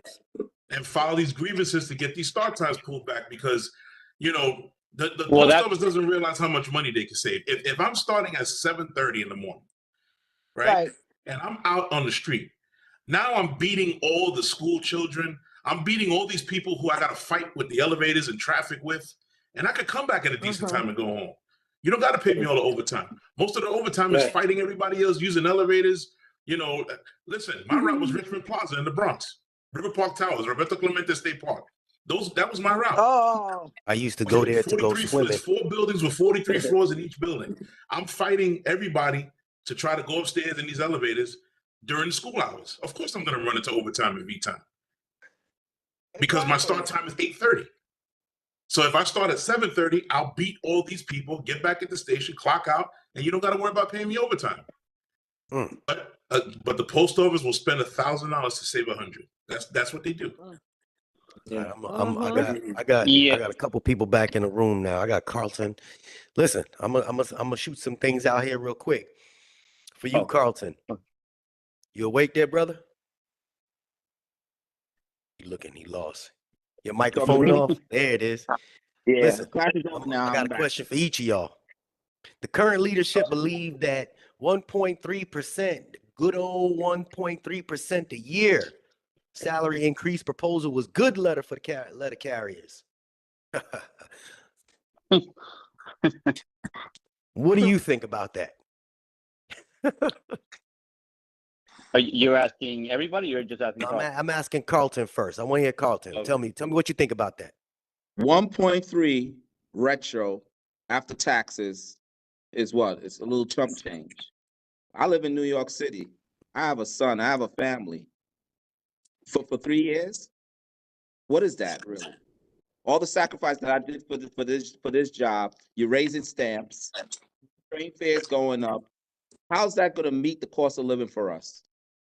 For myself, and just living in New York, how much is rent? So what is 1.3? Just enough to get a little bit by? Is that what we really deserve? Especially, remember, we just came through COVID. You haven't given us no hazard pay. So and you cost wouldn't. of living is not guaranteed. My thing is that, as I'm not sure how long y'all been following me, but I had a lot of people throughout the country saying, our union told us, our president said, this is a good deal, man. They're pushing us to vote yes on this. Right, That's correct. nationwide. Yes.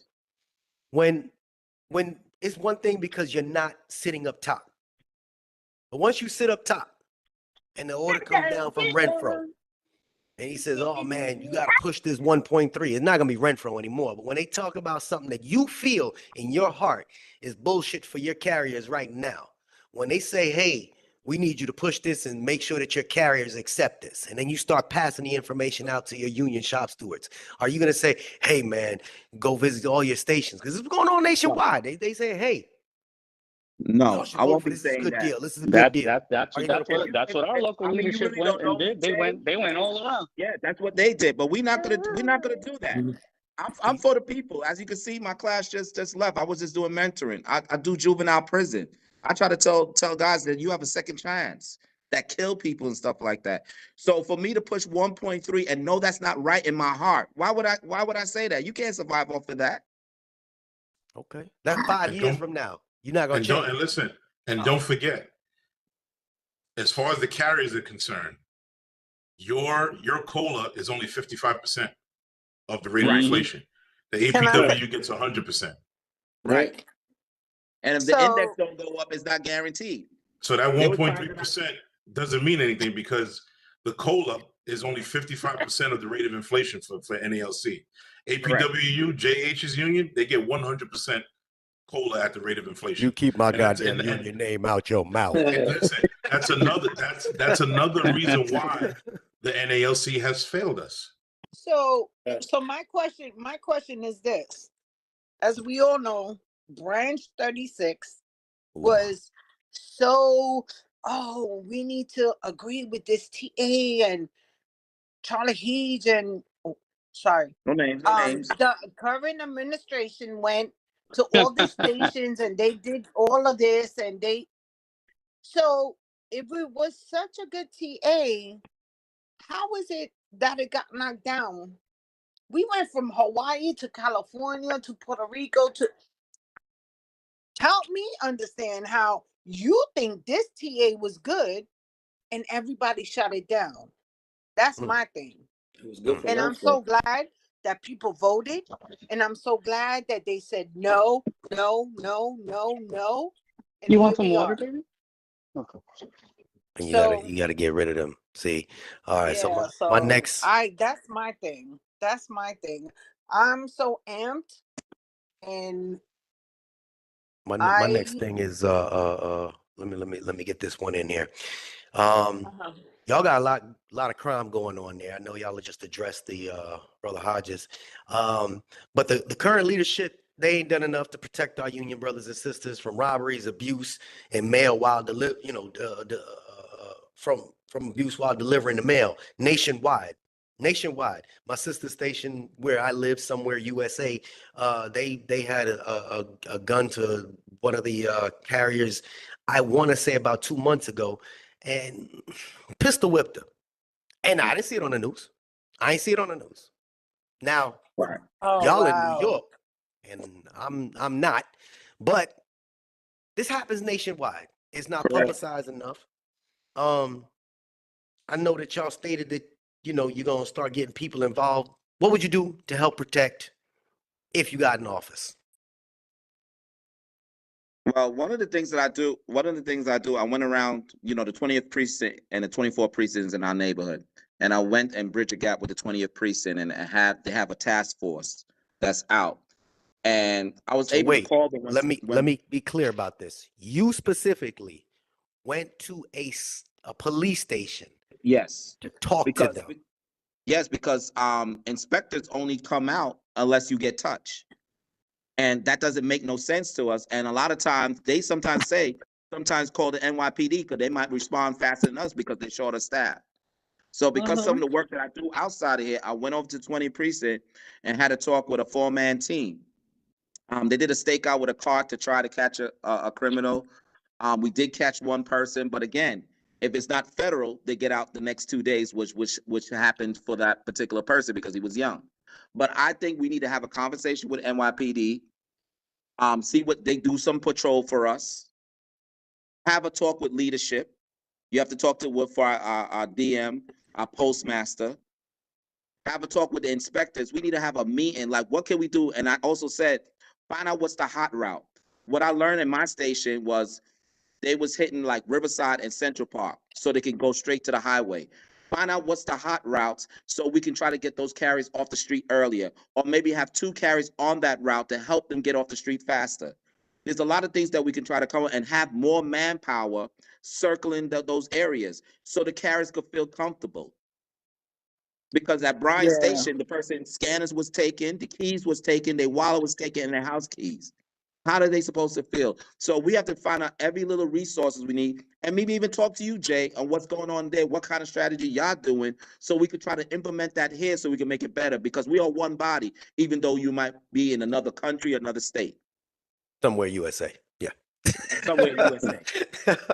I like that answer. You know what? You just gave me I never thought of that, because one thing is for certain, 2 things for sure. Every house in this America is patrolled by 1 police car. At least a police has to visit a home everywhere USA, just like y'all do. So they need to come up with a method, just like you said. Go to local police stations and say, hey, look, during these hours, we've been having some issues. I mean, y'all got a budget, we don't. Right. Y'all put some people out there. Let's be proactive instead of reactive. I like that idea. Now we're gonna start some shit. Okay. Oh, Yeah, okay. I actually went to the precinct by my station, which they were actually next to us, but they moved a couple of blocks up. And I went to speak to the sergeant, and I'm supposed to have a meeting, I believe on the 27th, just to get his feedback and see what's going on. Because I take my leadership from Carlton. Carlton has taught me a lot of things, and I need to reach out to my carriers. And like I told my carriers, I'm on this slate and I'm gonna run for this position, and I don't want you guys to think that I'm not gonna be here for you. I'm gonna be more here for you being in this position. And they was like, oh, we don't want you to leave. And because I want to make sure my carriers are okay. You know what I mean?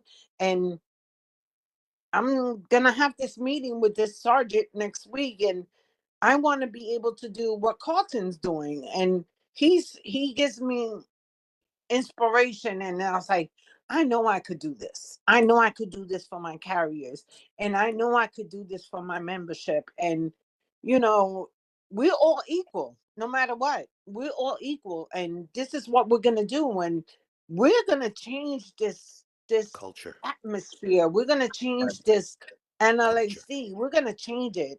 Culture. It's a time for change, and we're gonna do it. Right. Because Charlie, but you religion know what? is a But service. Mr. And Guy, just to add a Wait, little, just add one more thing is, you know, as shops do it, we have to do a little bit more. So you might have to go to Yes. townhouse meetings. I went Yes. to townhouse meetings, sitting with the church and NYPD, so you can know what's going on in the community. We are postal workers. We are in the community. This is what's happening. How can we get some assistance, some help for us? We might not live here, but we out here delivering. We are family. So letting the community know what's going on so they can give us some resources and help. Sitting down with the precinct. So you know sometimes something? the I shop say might have to forget go the about extra mile. NYPD. You know why? Carlton, forget about NYPD. NYPD don't care about postal employees. You know who cares about postal employees? Postal police. We're forgetting that we have a police force. That is true. And they've I turned would- them into security guards. I speak to them all the time, and they want to go out there and they want to protect us. But we need to go to Washington and get into the feet of these politicians and get pressure That's them into Now- getting those postal police That back too. on patrol, because they were telling us they used to be on patrol, and when they were out there, people did not even think twice about messing with a letter I'm carrier. glad, I'm glad any Raphael postal said employee. that. I'm glad Yes. Raphael said that. Now, my question was, this is for you, Carlton. When I was a 204B, oh, don't shoot me. I was. No, there's nothing wrong Don't with treat that. him like a 204 Oh, beat over oh there. man, I'm not gonna lie. I gotta go. I gotta go. No, Guys. no, listen. At the time, I didn't want to do it, but my manager begged me, only because she says, you know, Carlos, you used to work in the hospital. You have good diction. You know how to put out fires. You know how to speak to people. You know, I said, okay, fine, I'll do you the favor. Don't try to water it When I down. was a 204B, when I was a 204B, postal police used to show up when we closed. Yes. When we closed the station, they will come by, they will watch me lock the place up, put in the code, and leave. So my thing is, and this is for you, Carlton, because I don't know the answer. Number one, how many postal police officers are there in the New York district? Number one. And number two, why don't they rotate and go to different stations and stay in those stations for the day to see if there's any action going on? Because like Ralphie said, they're like security guards. They don't do anything. And I know they're itching to do something. Yes. You know what I mean? All they do is go around and just drive around. Why don't they, you know, why don't they have like a hub? And for like a week, you know, 2 guys stay here, 2 guys stay there, they rotate. And not only for our protection, but for the protection of the public. Because if you see postal police officers inside of a post office in the lobby, walking around the grounds, people are going to be like, oh, wow, you know, they're on patrol. Because in front of every post office, there's what? A collection box. Those things get hit left and right. Correct. So why, how many postal police officers are assigned to New York District? And why are they not, how come there's no patrols out there? They've They cut their hire numbers us down. now. They've cut their Those- numbers down. What you say, those are things that used to work. I remember when the postal police used to come and find out why the alarm is not on yet. They put a gun to my manager's head because they thought he was a crook, because they didn't know who he was. This is when they used to patrol, but now they're not going out. We need to get back to what works again. If the alarm is not on, they need to call the station and say, hey, what's going on? The alarm is not on. Do we need to send a patrol out or just show up? Because they say they short of manpower, they're not showing up, but they got to give us that service back so we can feel protected. Even maybe in front of the station that's hot, like Brian's station, maybe put a little police patrol right out there and put a little station in front of their station. Yeah. Until the carriers feel safe. Well, like Ralphie said, NYPD doesn't care about us because they're not paid to protect letter carriers. No. In their mind, we have a police force. Right. I was able to build a bridge with them, and they was willing to help us out because they was feeling bad.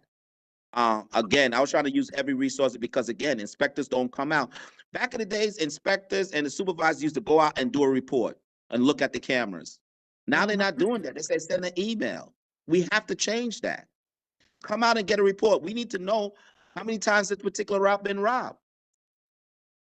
Management not even caring. You put that on a scanner, you've been robbed, and it asks you if you're okay. Continue delivering your mail. Shit. That doesn't make sense. The person is nervous. Their morale is changed. Let's make sure they're all right. Let's send somebody out there and say they're okay. Let's show them that we care. And that's part of safety for management. Yep. And that's why you just said a lot of these don't get reported because they're not following up on it or even writing it down. You know what I found out today? I found out today that the alarm in my post office doesn't work. And I was like, huh?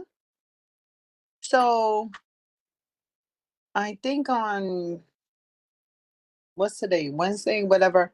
Anyway, they came to fix the gate because the employee entrance gate got the motor the motor got screwed up, and they had to come and fix it.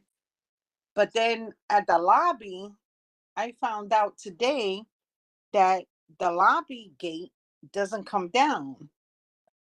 So I told my supervisor, what are you doing? So Wow. I filled out a 1767 because anybody could come and break that glass and come into the post office. We're not safe.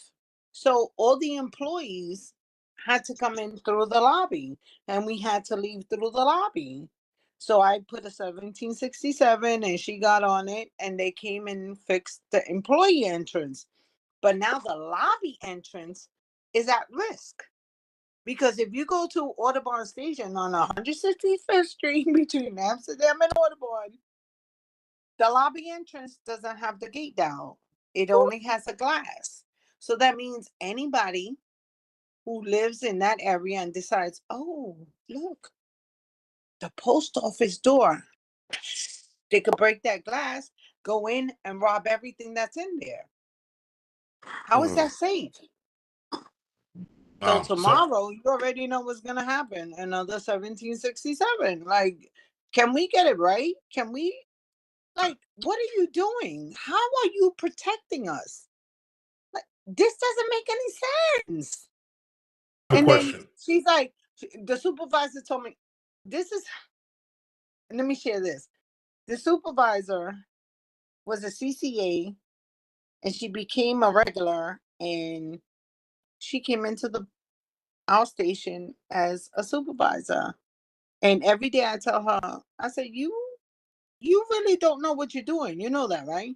She's like, oh no, because when I was a CCA, and I was like, you're not a CCA, you're a supervisor who has no knowledge of what's going on. You need to get with the program. Then she told me this. Oh, you need to read your M41. And I said, do you not know that the M41 was designed by management? You're telling me I got to read the M41 and the M39. Do you not know that you guys as supervisors wrote that for us? So you need to read it. And she was like, no, that's not true. And I was like, you know what? I can't. So it's like I'm dealing with children in my station. I'm dealing with literally children. She is like 24, 25 years old. Oh, she knows And it I'm all. like, Cut it out. You know she knows Yeah, everything. exactly. yeah, all right. Exactly. Come I'm on. sorry. My So, bad. on. My bad. I'm sorry. Come on. I have a question, Jay. My question is for Mr. Mooney. Can you? Well, that's basically a statement. Can you share your Is experiences? Mr. Mooney still here? Yeah. Can you share I'm your still experiences, here, Mr. Jay. Mooney? Yes, thank you. Oh, Okay. Yeah, well, first of all, Jay, thank you for having the team on. We really appreciate you doing that for us. And I'm a 42-year veteran of the NALC, and 3 years ago, our slate did run against the current administration. I ran for president. I lost by 24 votes. And that was 3 years ago. And I guess the disappointing part of that was back then, less than 30% of the membership voted at that time. I bet you they'll be voting this time. Well, I'm glad you said that, because on February 25th, the ballots are going to be mailed, and the ballots have to be mailed back by March 27th. So Say 26, say 26, John, because it's at 9 o'clock on the 27th, that's when they're getting picked up. yeah.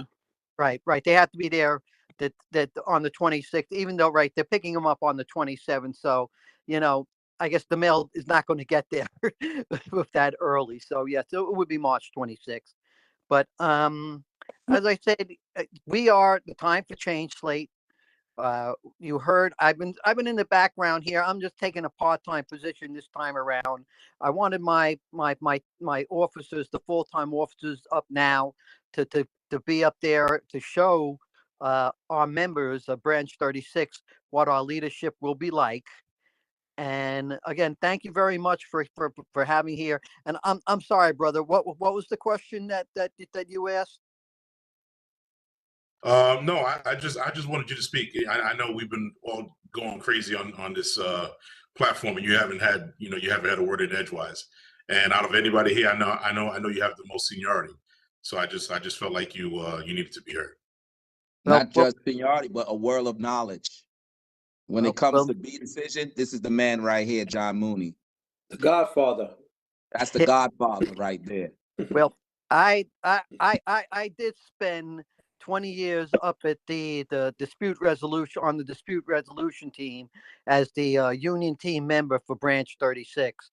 And the one thing that I never did was ever sell out any of our union members for anything from management. And it was pretty easy because management is usually always wrong, you know, and you can never really settle because you always got to ask for more and more and more, because that's the only way that management learns not to mess around with the union. So thank you, brother, for your time. Again, we have an election coming up here. Brothers and sisters out there in Branch 36, if you're not satisfied with the current leadership that you have out there, it is time for change. It is time for change. Please put those ballots in the mail this time around, and I'll just throw it right back to you folks. Well, something that hasn't been mentioned here that I think people have forgotten is that this current dispute resolution team that we have. When Mr. Mooney was on the DRT, we had no issue getting monetary awards.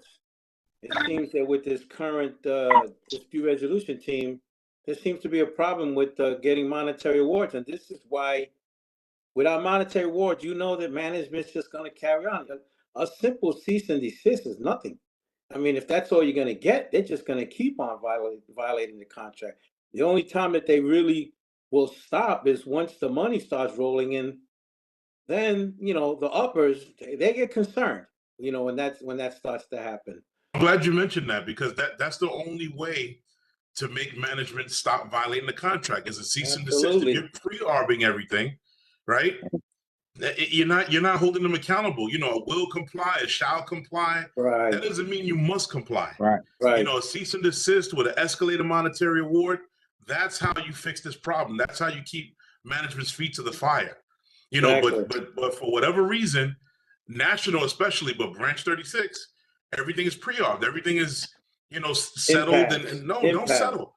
Push it up. We got all this money in the coffers in the bank. Push everything to arbitration. Mm-hmm. Push everything to arbitration. You know, we got all this money laying around for what? You know, cease and desist. All of a sudden, we can't get cease and desist anymore. No. No, I mean, but that's what they want. They just want you to continue to just give them cease and desist. And cease and desist, that doesn't have any teeth. You know, well, it does when there's a monetary escalated award behind it. Yes, you get a cease and desist, and now you know it's $50 every time you violate the contract, and then the next time it's $100, then it's $500. They go up. They go up. Yeah. Right. You know what I mean? You know, but that's what's got to happen. You know, you can't just have a cease and desist and that's it. You got to have some money behind that. You know, when Mooney was there was payments going out thousands of dollars at times. Yeah, a lot of money came out of that DRT team when he was there. I remember one time he when he was a member of the DRT, I had a grievance where I was a part of the overtime list, and at the end of the quarter, there was a big discrepancy in overtime, and I was owed about $4,500 worth of overtime, and I got that money. Mm-hmm. I got that money, but now it's like they don't do anything. No, they don't do anything, and it's a shame. It really is a shame. But yeah, I mean, so as far as, I mean, I don't want to beat a dead horse, but as far as like, you know, respecting carriers, like what I know you guys are going to show up to the stations and stuff like that, but you know, we got to have management, you know, respect us again. We have to, because right now they're foaming at the mouth. They know that you know the union's not going to do anything. They're not going to follow up.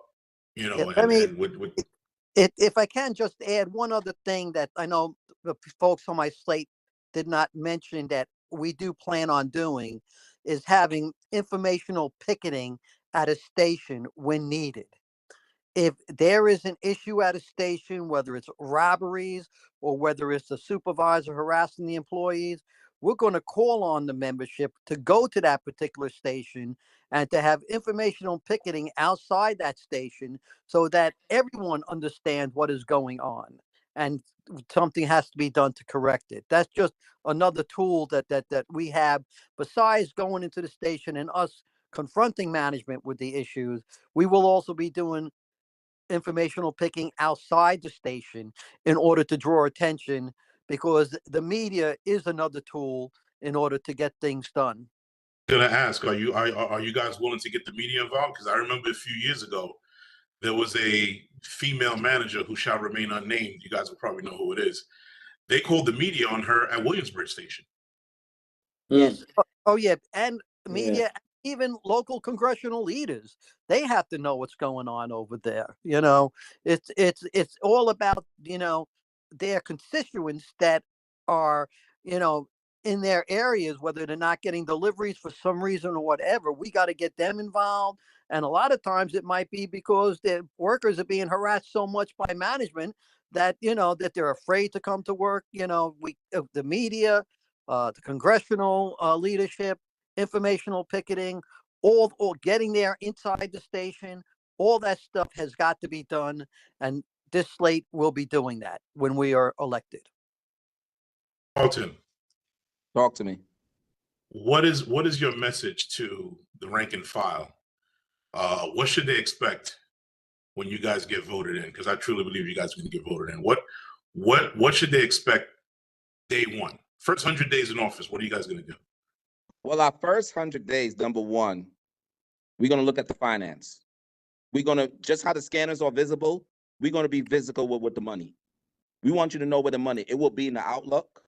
We will hire a team to look at that so you can know what's going on in the month. That's going to be our number one thing first. Also, we're going to be visible. When you call, you should be able to get us. We're gonna put down some days that we're going to end up working late. We're going to rotate the team that we're going to open up like on a Saturday. On a Sunday, we're going to look at least once a month, twice a month to show up for the CCAs at the hub. We're going to look to do Zoom calls because we're there to serve you. It's not about us, it's about you. We got to meet the members where their needs are at. So those are the three things we're going to look. We're going to be very busy. We're going to be going to stations, visiting the stations, finding out what's the issues. We're going to sit in the war room and we're going to find out what we can handle now and what we can handle later. What's the resources we need? Do we need to call you callers to come on over and do a training at the university? That is the Union Hall. So we're looking to make a lot of changes that have not been done here. We want the members to be educated. It is important. That is a school, you need to be educated. So Brian, you want to add on to that? Doing trainings again. Mooney's is an excellent trainer. Ralphie's going to be doing trainer. All of us know how to do training because we've been facilitators. I want to chime in here if possible. I'm gonna give y'all till about I forgot, maybe another 15, 20 minutes. But Okay. I want to ask a serious question, and this is on the management's side. Just like you said about training, we got some bad actors. Y'all already know that. Y'all got some bad actors, and they're gonna be your problem children. We all got problem children. I got problem children, and that's the reality behind this huge organization. Now, when you have to deal with management, it's one thing when you got some screwed up managers. I have great friends that are postmasters, supervisors, etc. Now, this isn't a bashing and anti-management campaign.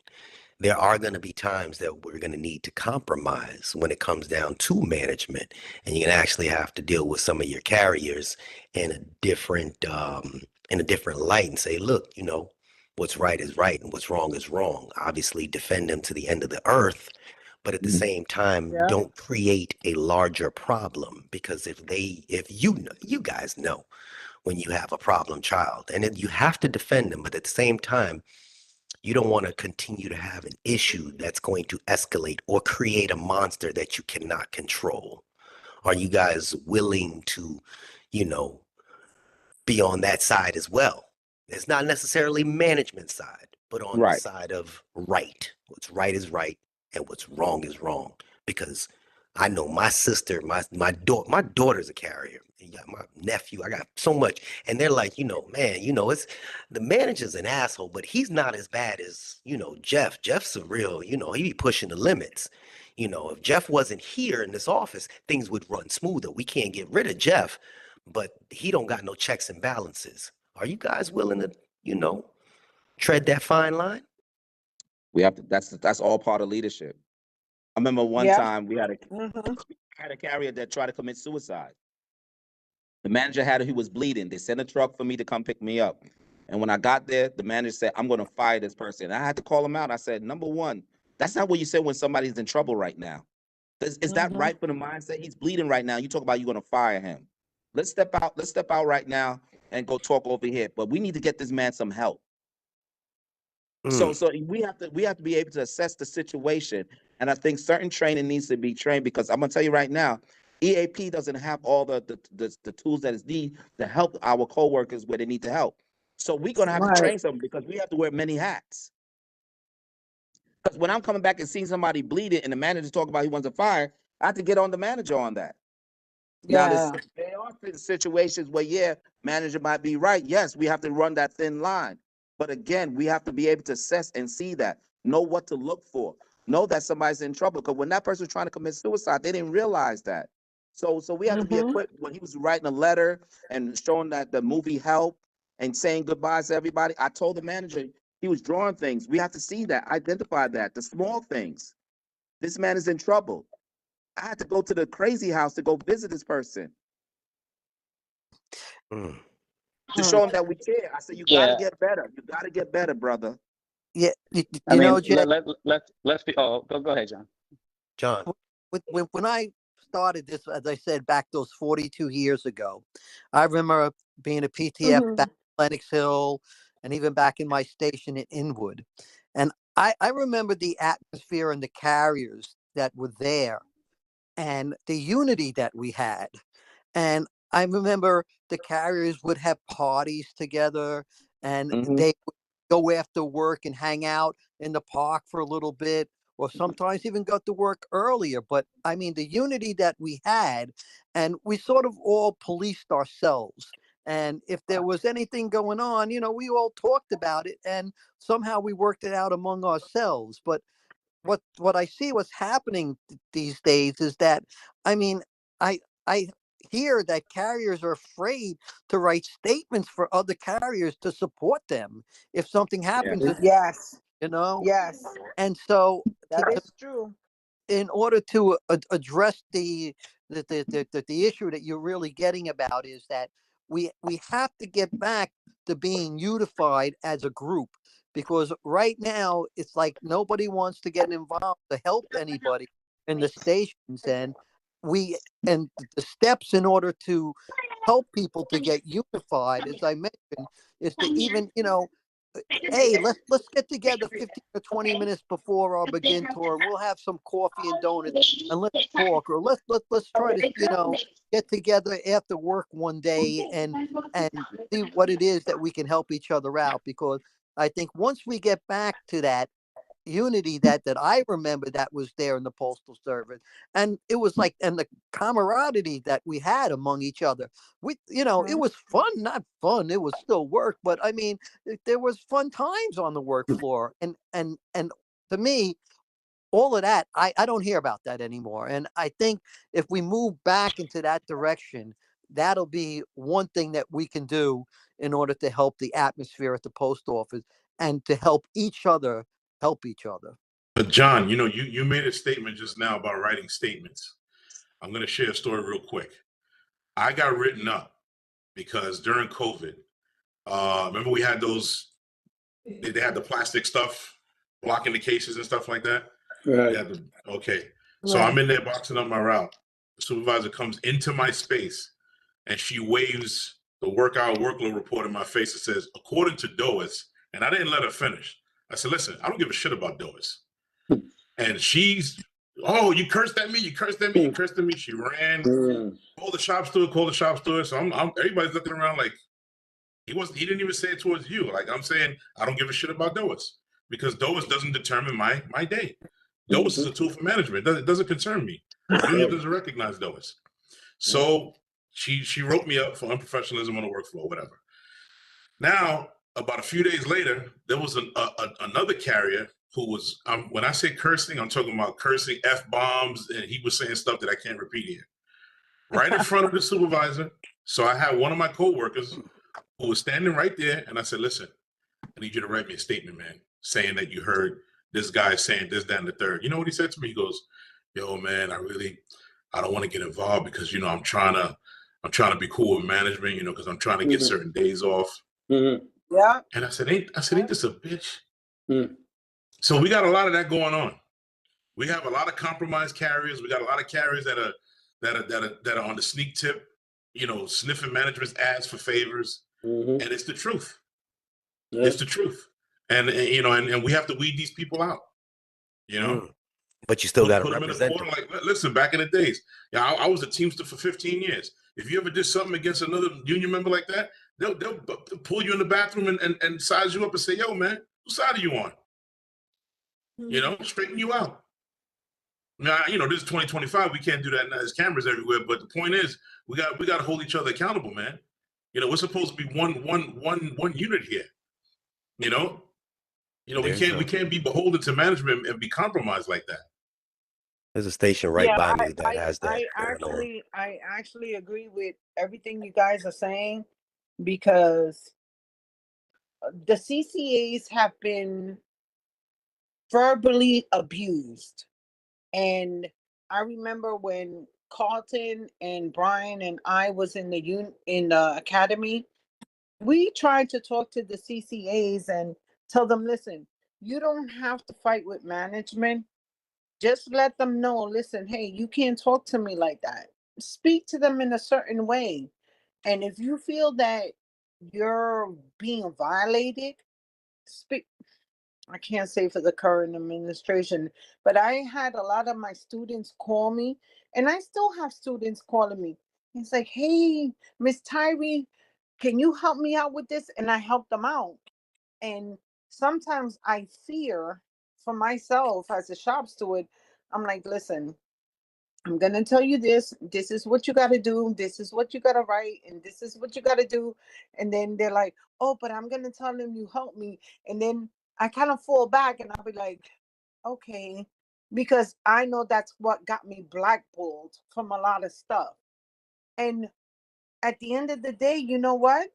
Who cares? Who cares? Because you know what? These CCAs are paying union dues. And the union is saying, oh, we can't defend you after you got to wait 90 days, 100. Get the hell out of here. You're taking their money. We should be able to defend them as a regular, as a PTF, as whatever, because you're taking their union dues. I'm so against this administration that they take their union dues and you're going to tell them, oh, well, we can't defend you until like 90 days. Get out of here. You're taking what's their up with money. that? Yeah. That's crazy. That doesn't make any sense to me. Yeah, what you said about sucking up to carriers, sucking up to management, he's so correct. I'll tell you a story, and it involves Mr. Mooney. We had a case in my station where the carriers would deliver mail into the World Trade Center. Now, the World Trade Center was requiring the driver to give up his driver's license and have it copied. And I said, oh, no, the driver's license is our personal property. It doesn't belong to the Postal Service. we only required to have that driver's license because New York State requires that you have a driver's license to drive a vehicle. I file a grievance. It goes to Mr. Mooney. Mr. Mooney reaches out to the postal lawyers. Postal lawyers turn around and say, oh no, you can't require them to use their private licenses. The company either has to come and pick up the mail or they have to honor our postal ID. So do you know after all of that, what happened? These carriers turned around, sucking up to management, still went in there and gave up their driver's licenses to be taken and copied. Because like you said, they wanted special favors from management, extra days off or what. I mean, and that's where the unity comes in. As carriers, we should all stuck together and said, nope, postal lawyer says I don't have to use my license to go in there. We're not doing it. And that's exactly what Mr. Mooney was saying about unity. So this is another thing we have to deal with. We have to get carriers to stick together as a union together. And part of the way that will start is, especially with the CCAs, that there are protections that they have coming in the Postal Service, but they're not being, the shop stewards aren't making sure that they get all that training and all that time that they need in order to adapt. You come into the station and management says, okay, I got somebody new. They're going to do everything that I say, instead of going about following the protocol that is set up for these new employees. And that's, they get overwhelmed. And that's part of our job as the stewards in the station, is to make sure when we see a new body to come in, you go and approach that body and you say, look, I'm here to help you. You have a problem, come see me. And these are all the things that management has to do because they're required to do, whether it's the training, whether the people shadowing, so they can see what's going on. A lot of that stuff just doesn't happen because, management they're short 5 or 6 routes. They got to get the delivery out. They say, oh, we can't do that today. Yeah, this is what they're going to do, but we cannot let that happen because that's the protection we have to give these new employees so that they understand, that, hey, somebody's here for me. Somebody's here sticking up for me. And that's something that we have gotten away from, that we absolutely got to do, because that new employee is the future. And if you don't start there with them, then forget it. You're just not going to be able to change anything.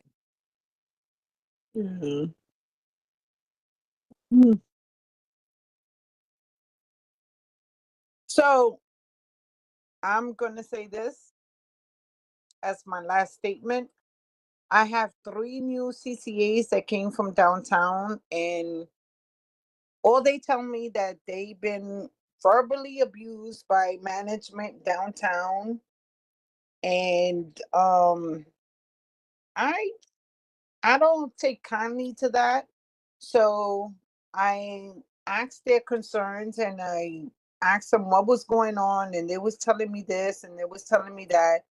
And another thing that I think us as the new slate, we need to secure the CCAs in their job, as far as if they work in a business station or a residential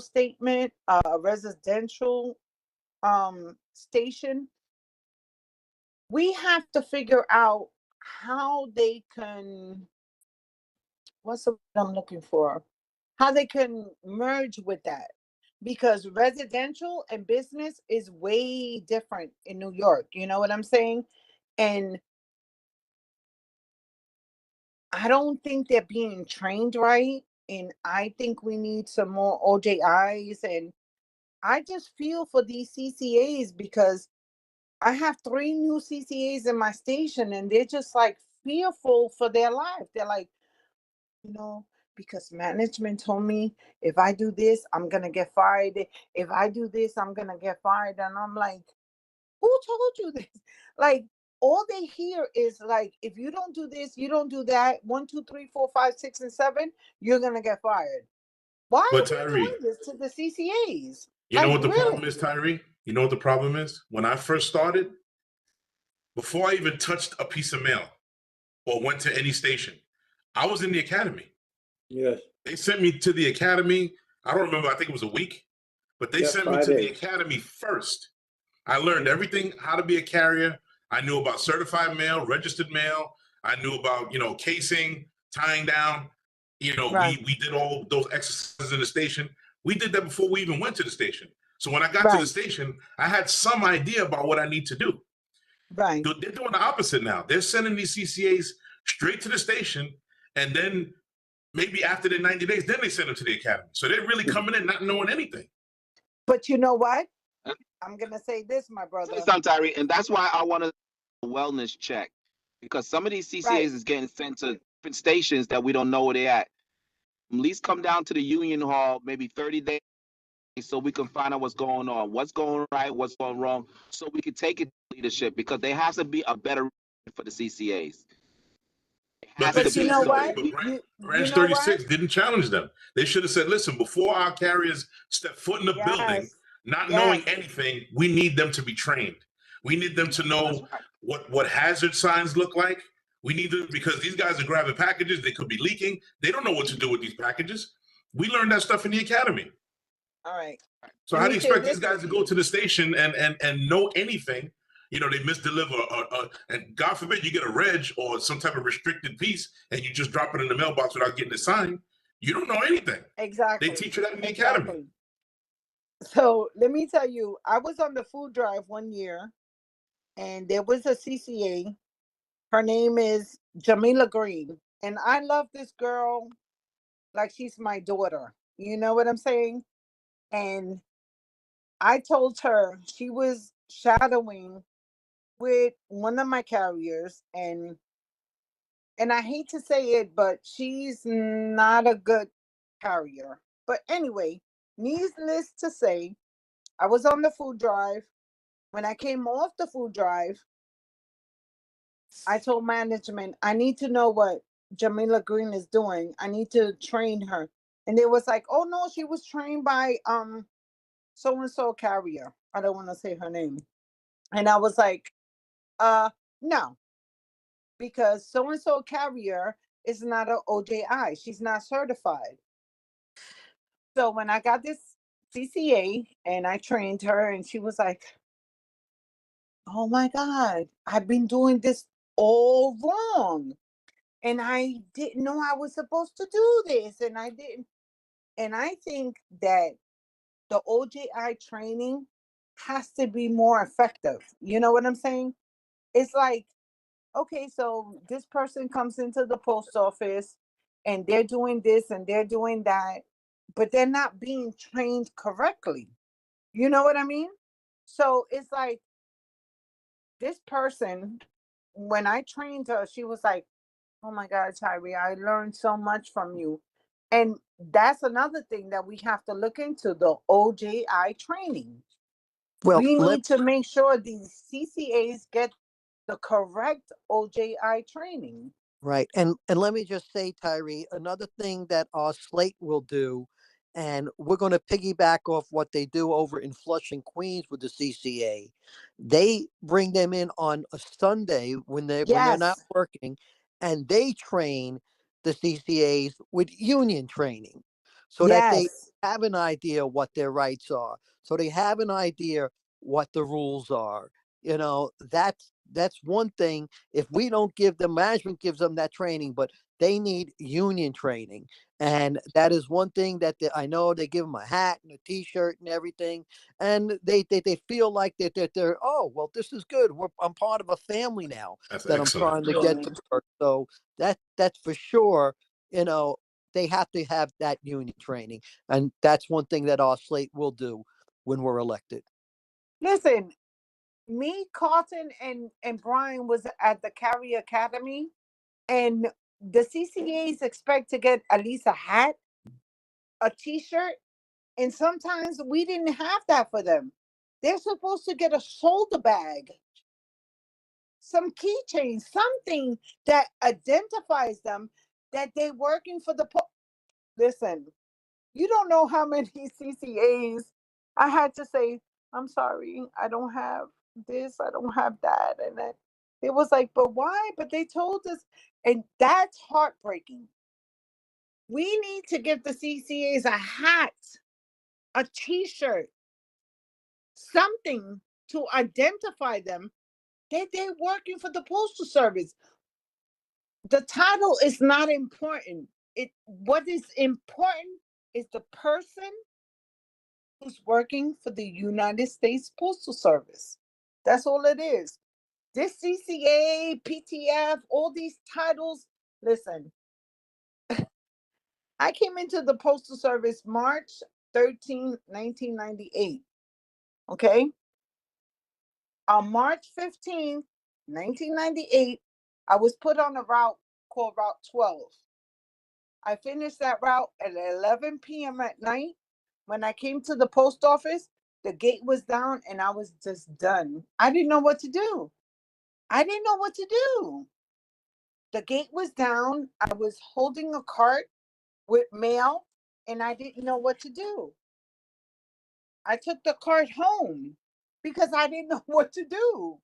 So, no, that's not Tyree, acceptable. listen, I'm gonna take it a step further. Forget about a hat and a pen and all that stuff. I mean, when I came in, they gave me, as far as the union, they gave me a postal thing to put in my car window. They gave me all types of stuff. They gave me a cup. But you know what? They should have a voucher, at least just enough for you to get a shirt, a pair of pants, and a something. You know what I mean? Something. As much money as the union has, they should give you a voucher at least to get a shirt, a pair of pants, a belt, you know, maybe a jacket or something. Nothing. You know, They don't they give they have to do CCAs that. nothing.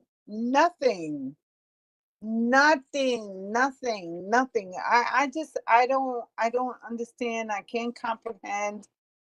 But we got to do better. And CCA, PTF, it doesn't matter. The title doesn't matter. The whole thing is we are postal workers. At the end of the day, everybody is paying the freaking union dues. Like, are you kidding me right now? Like, I will give Melinda a little bit of gratitude and respect because she's not disrespectful. But the other current administration, they're so disrespectful. They're so angry. Like, why are you angry? We're not even in the election yet, and you're angry. They're Like, angry because you're why? asking questions. You're making them work. You're interfering with their TikTok time. Because you know what? Like they said in Branch 41, you was not born into this position and you can be challenged. And if you feel that you cannot be challenged, then you're mistaken of your position. That's all I'm going to say. Because you know what? At the end of the day, I'm going to go for mines. I'm going gun ho with my slate. And I just hope everybody opens their eyes. I had this one carrier call me today, the shop steward, and she told me, oh, this person said that we're not paying for the health insurance and this and that. And then I called Mr. John Mooney. I text him. He sent me the bylaws and I sent her the email and she sent her the email. And now this girl is second thinking about what's going on. Because you know what? People are not educated. We need to be educated. Reading is fundamental. That's my logo. When I was in the Carrier Academy, reading is fundamental. And I learned how to read. And let me tell you something. I'm a person that I'll be like, but I learned to lower my tone and I learned to hear Carlton, Brian, John Mooney, Raphael. I learned to calm down because you know what? I'm angry. I'm so angry that my postal brothers and sisters cannot come to work and feel comfortable like I felt in 1998. And I will do whatever it takes to make my postal brothers and sisters feel comfortable to come to work. And this is what we're going to do. It's a time for change. And I hope everybody who listens to this podcast understand that we're here for you.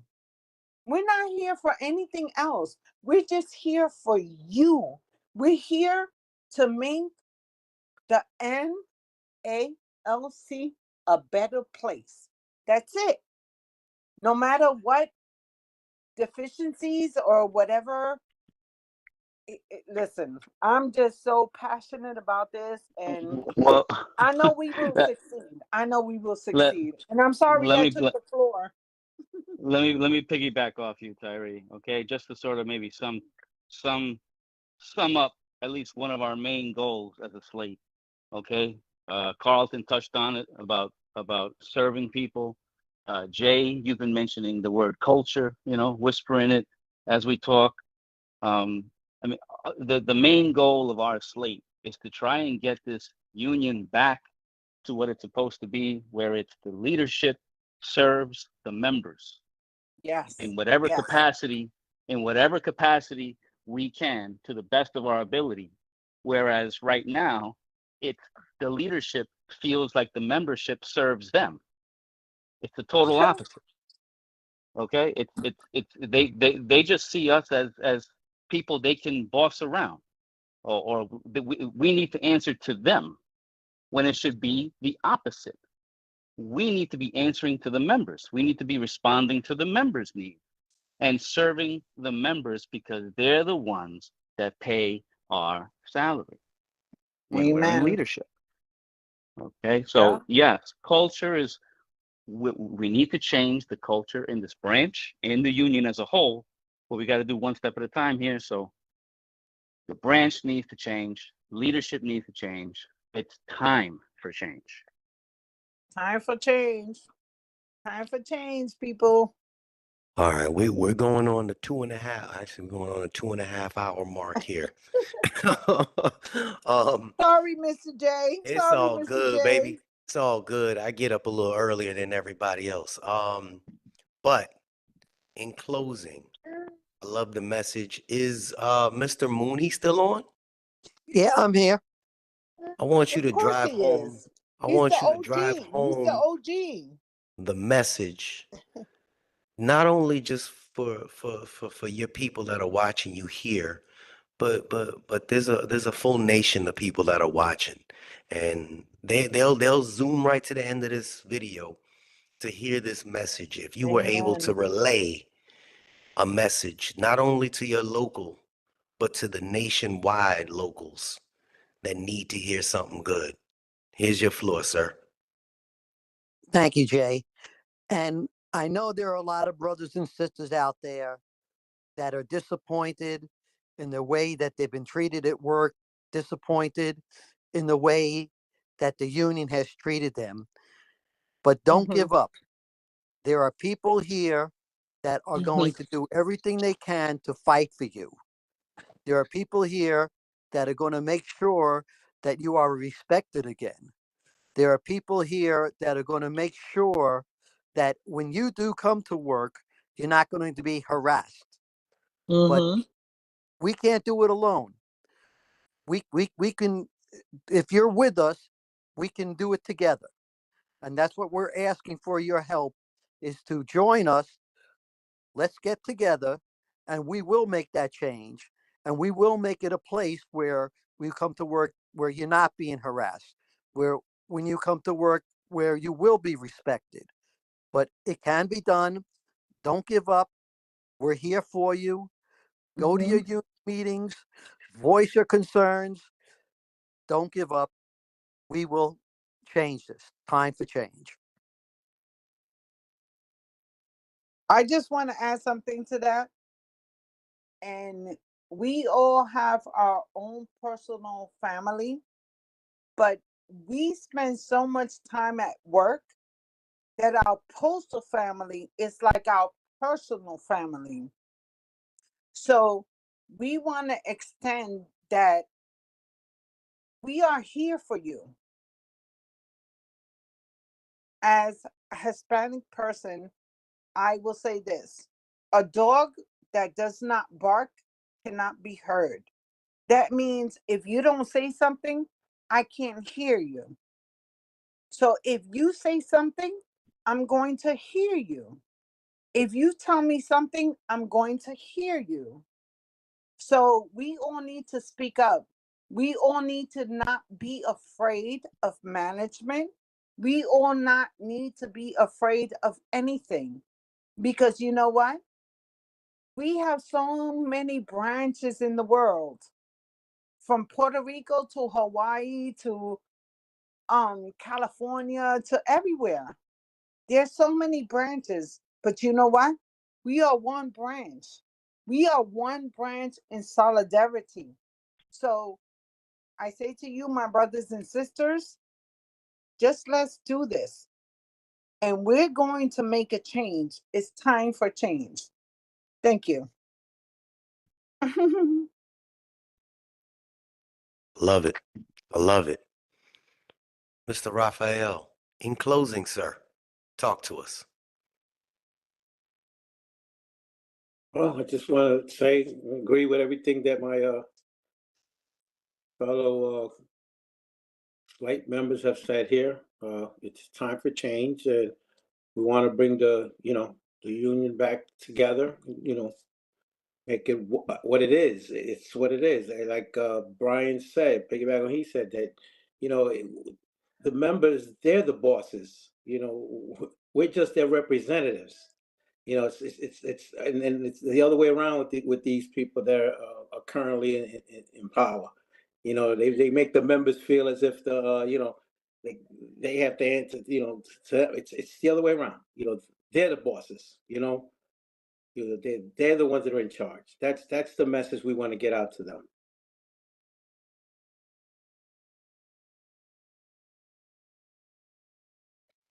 How about you, Brian? You still there? Yeah, I'm here. I mean, I said my piece, but Oh, again, well, I'll They repeat it. called his Listen, next. listen, I got more. Listen, we can go on for another 18 hours on shit, no, on shit, this me. podcast. All right. I was trying This to, is I was trying to get the this is Carlton an hat. opportunity. So this is an opportunity for members to do something that hasn't been done in this branch in what is it, John Mooney? 30, 40 years. I mean, it's just ridiculous what's been going on in this branch for such a long time. And the opportunity is here to really try to make this branch what it was when in its heyday, when Sombrado was around, when the union was really something strong. There's really no reason why it can't be like that, other than the fact that the leadership doesn't do what they're supposed to do to keep it that way. There are things that the leadership can do, that we can do, to bring this branch back to where it used to be and back to where it needs to be, in order to combat management with all the bullshit that they've been trying to been pulling off lately in every station and nationally. The only way to do that is to get rid of the leaderships in all the branches that are not doing anything. They're just co-signing everything management is doing, or they're just rubber stamping or not fighting. It's a disgrace to the word union what our leadership is doing to its members. It's just a disgrace. And every member has an opportunity, starting on February 25th, when those ballots go out, to put a simple one check box on a piece of paper, mailed back, and we can lead this branch into an entirely new direction that most people probably can't fathom, because they've never had it. It's 30 years, 30, 40 years of the same leadership, where most people probably think this is just what a union branch is, no matter where you are. Our branch is an example to them of what they feel every other branch is everywhere else. And that's just not the case. It's sad that that's how people probably imagine our branch to be. Like, oh, I guess this is how a union branch just operates, right? Nah. That's probably what their whole idea is. I've never seen my union leaders. I don't know what they do. I've never been to meetings. And they probably think that that's normal, because this is what our leadership has established in this branch. And this is an opportunity to change all that, to show members this is not how a branch is supposed to operate. It doesn't have to be the way a branch is supposed to operate. We can be better, do better, and we just need you to check that box on the ballot, send it back, and we can begin an entirely new era for Branch 36. It's time for Amen change. to that. Amen to that. Speak it into existence. That's what that is. You're muted, Jay. You're muted, Jay. There we go. Sorry about it. I was There talking a you lot of go. shit Yeah. behind the You scenes. muted Sorry. There you yourself. go. I try to let everybody talk. I don't want to cough into. All You right. don't Well, in closing, Mr. Carlton. You know, say a quick story because this team right here, out of their means that, and Ralphie and Mooney, and this, we had a case where the manager was hitting everybody off the clock. It was a 500-page case. Ralphie and he was my hearing officer, got into it a little bit because we went to Gary's to get the money. The union wasn't there to help us. Not correct, Ralphie. Yes. They did not help us with that case at. We had the money for each and every employees. And we want to change that. We heard a lot of actions. It doesn't work unless you apply to it. Change is the only thing. We have to create a change. If you're happy with the current administration, then ride with that. If you're being unhappy, we stepped out as shop stewards because we're not happy seeing, and the members are not happy, but they're afraid to let them know that we're brave enough to step to make change. We looking for the leadership to change. We looking to serve. We looking to. We looking to show station. We looking to meet this. We're not perfect. We're looking to create that change. And if you give us the opportunity to change, you will see the change. So that's what we ask you this March. We ask you to vote for time for change and allow the change makers to step in and show you something different. And that administration is on 8-track, while the generation here is on. We have to change the language and meet the people's needs. Love it. I love it. That happened at my daughter's station. They turned around and they were clocking everybody out at 6 p.m. And all I could do, and they it's just normal here. And she was scared to talk about it. And I called the OIG on them. She said, Jay, "Don't do it, Dad." I'm gonna just say one thing Try before to get we me in leave. trouble. They try to get me in trouble, Jay. Ask Ralphie. They call management. They need to stop that case. I'm trying to make the carriers do a walkout because again, the carriers getting V time and penalty time, and they was hit off the clock at 8 hours. Ralphie can tell you the hell that union lost the case. They shredded the 500-page case. Ralphie can tell you we went through hell for 2 years to get paid. Mooney was the one that made the decision. Mooney? Yep. They can tell you. So we've been through some stuff, and that's why we have to create the change that when shops do get into things, we can assist them and help them walk them through. It was hard for us to do the C because again, they get paid by the hour to every cent. We had in front of the postmaster in that with the case, figuring out the money in front of them to help from the leadership of the union. That's not fair. Sound like you breaking it down there. Yeah. Well, Jay, real quick before we leave, I just want to say one thing. I've been in the post office for 20 years. I remember a time where letter carriers made more than clerks. That day is no more. I remember, and I said this in one of my videos. I remember a window clerk. She became a carrier, and I introduced myself to her. And I said, "What station you from?" She told me the station. She goes, "Oh, but I'm a window clerk. I transferred to be a carrier." And I said to her, "Why the hell would you leave to come here and do more work?" And she said, "You guys get paid more than we do." Now it's the opposite. Career clerks get starting pay. Career clerks, they start at $27 an hour. Yep. CCA start at, I don't know if it's 20 or 22, I'm not sure, but it's still, it's way less than a career clerk. And this has been going on for 20 years. The NALC has failed us. they failed us. Mm-hmm. And Or maybe my we union need just to doing clean this house from the front. We need to clean house. We need to clean house from the top to the bottom, you know? For the past 20 years, I mean, even the last 3 contracts ago when they turned all these TEs into CCAs and they dropped their pay by $9 an hour. Yep. Yeah, Yep. remember that. And at that I point, remember that. when I came in 20 years ago, I was making more than they are. Mm-hmm. It's a slap in the face, you know. And you know, we were on a nice little run during the economy during the Rolando years, but we never really realized how badly we were getting screwed during the Rolando years. Yeah. So now But you know, we're awake. Look. we took a kick to the nuts during the Rolando years, Yeah, and we're just starting to realize that because eggs are $10 a dozen now. So we really need to hunker down, cast this vote, and it's time for change. It's 2025 is the year of change. We gotta make a change. Time for change. Amen to And I that. just want to say one more thing, Carlo. Thank you for helping out the Rice, the Ray Hart, John, Tyree, Brian. I'm gonna say that the next court, if you're in New York, and just letting us know because this is live, show up at the courthouse on April 16th.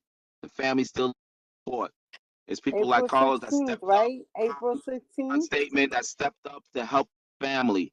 They still going. Let's break our heart. Carlos, me and you talked a lot about it. We have to do something better. We have to do something better because we cannot. Yeah. Ron is us. Ray is us. That could have happened to any one of us.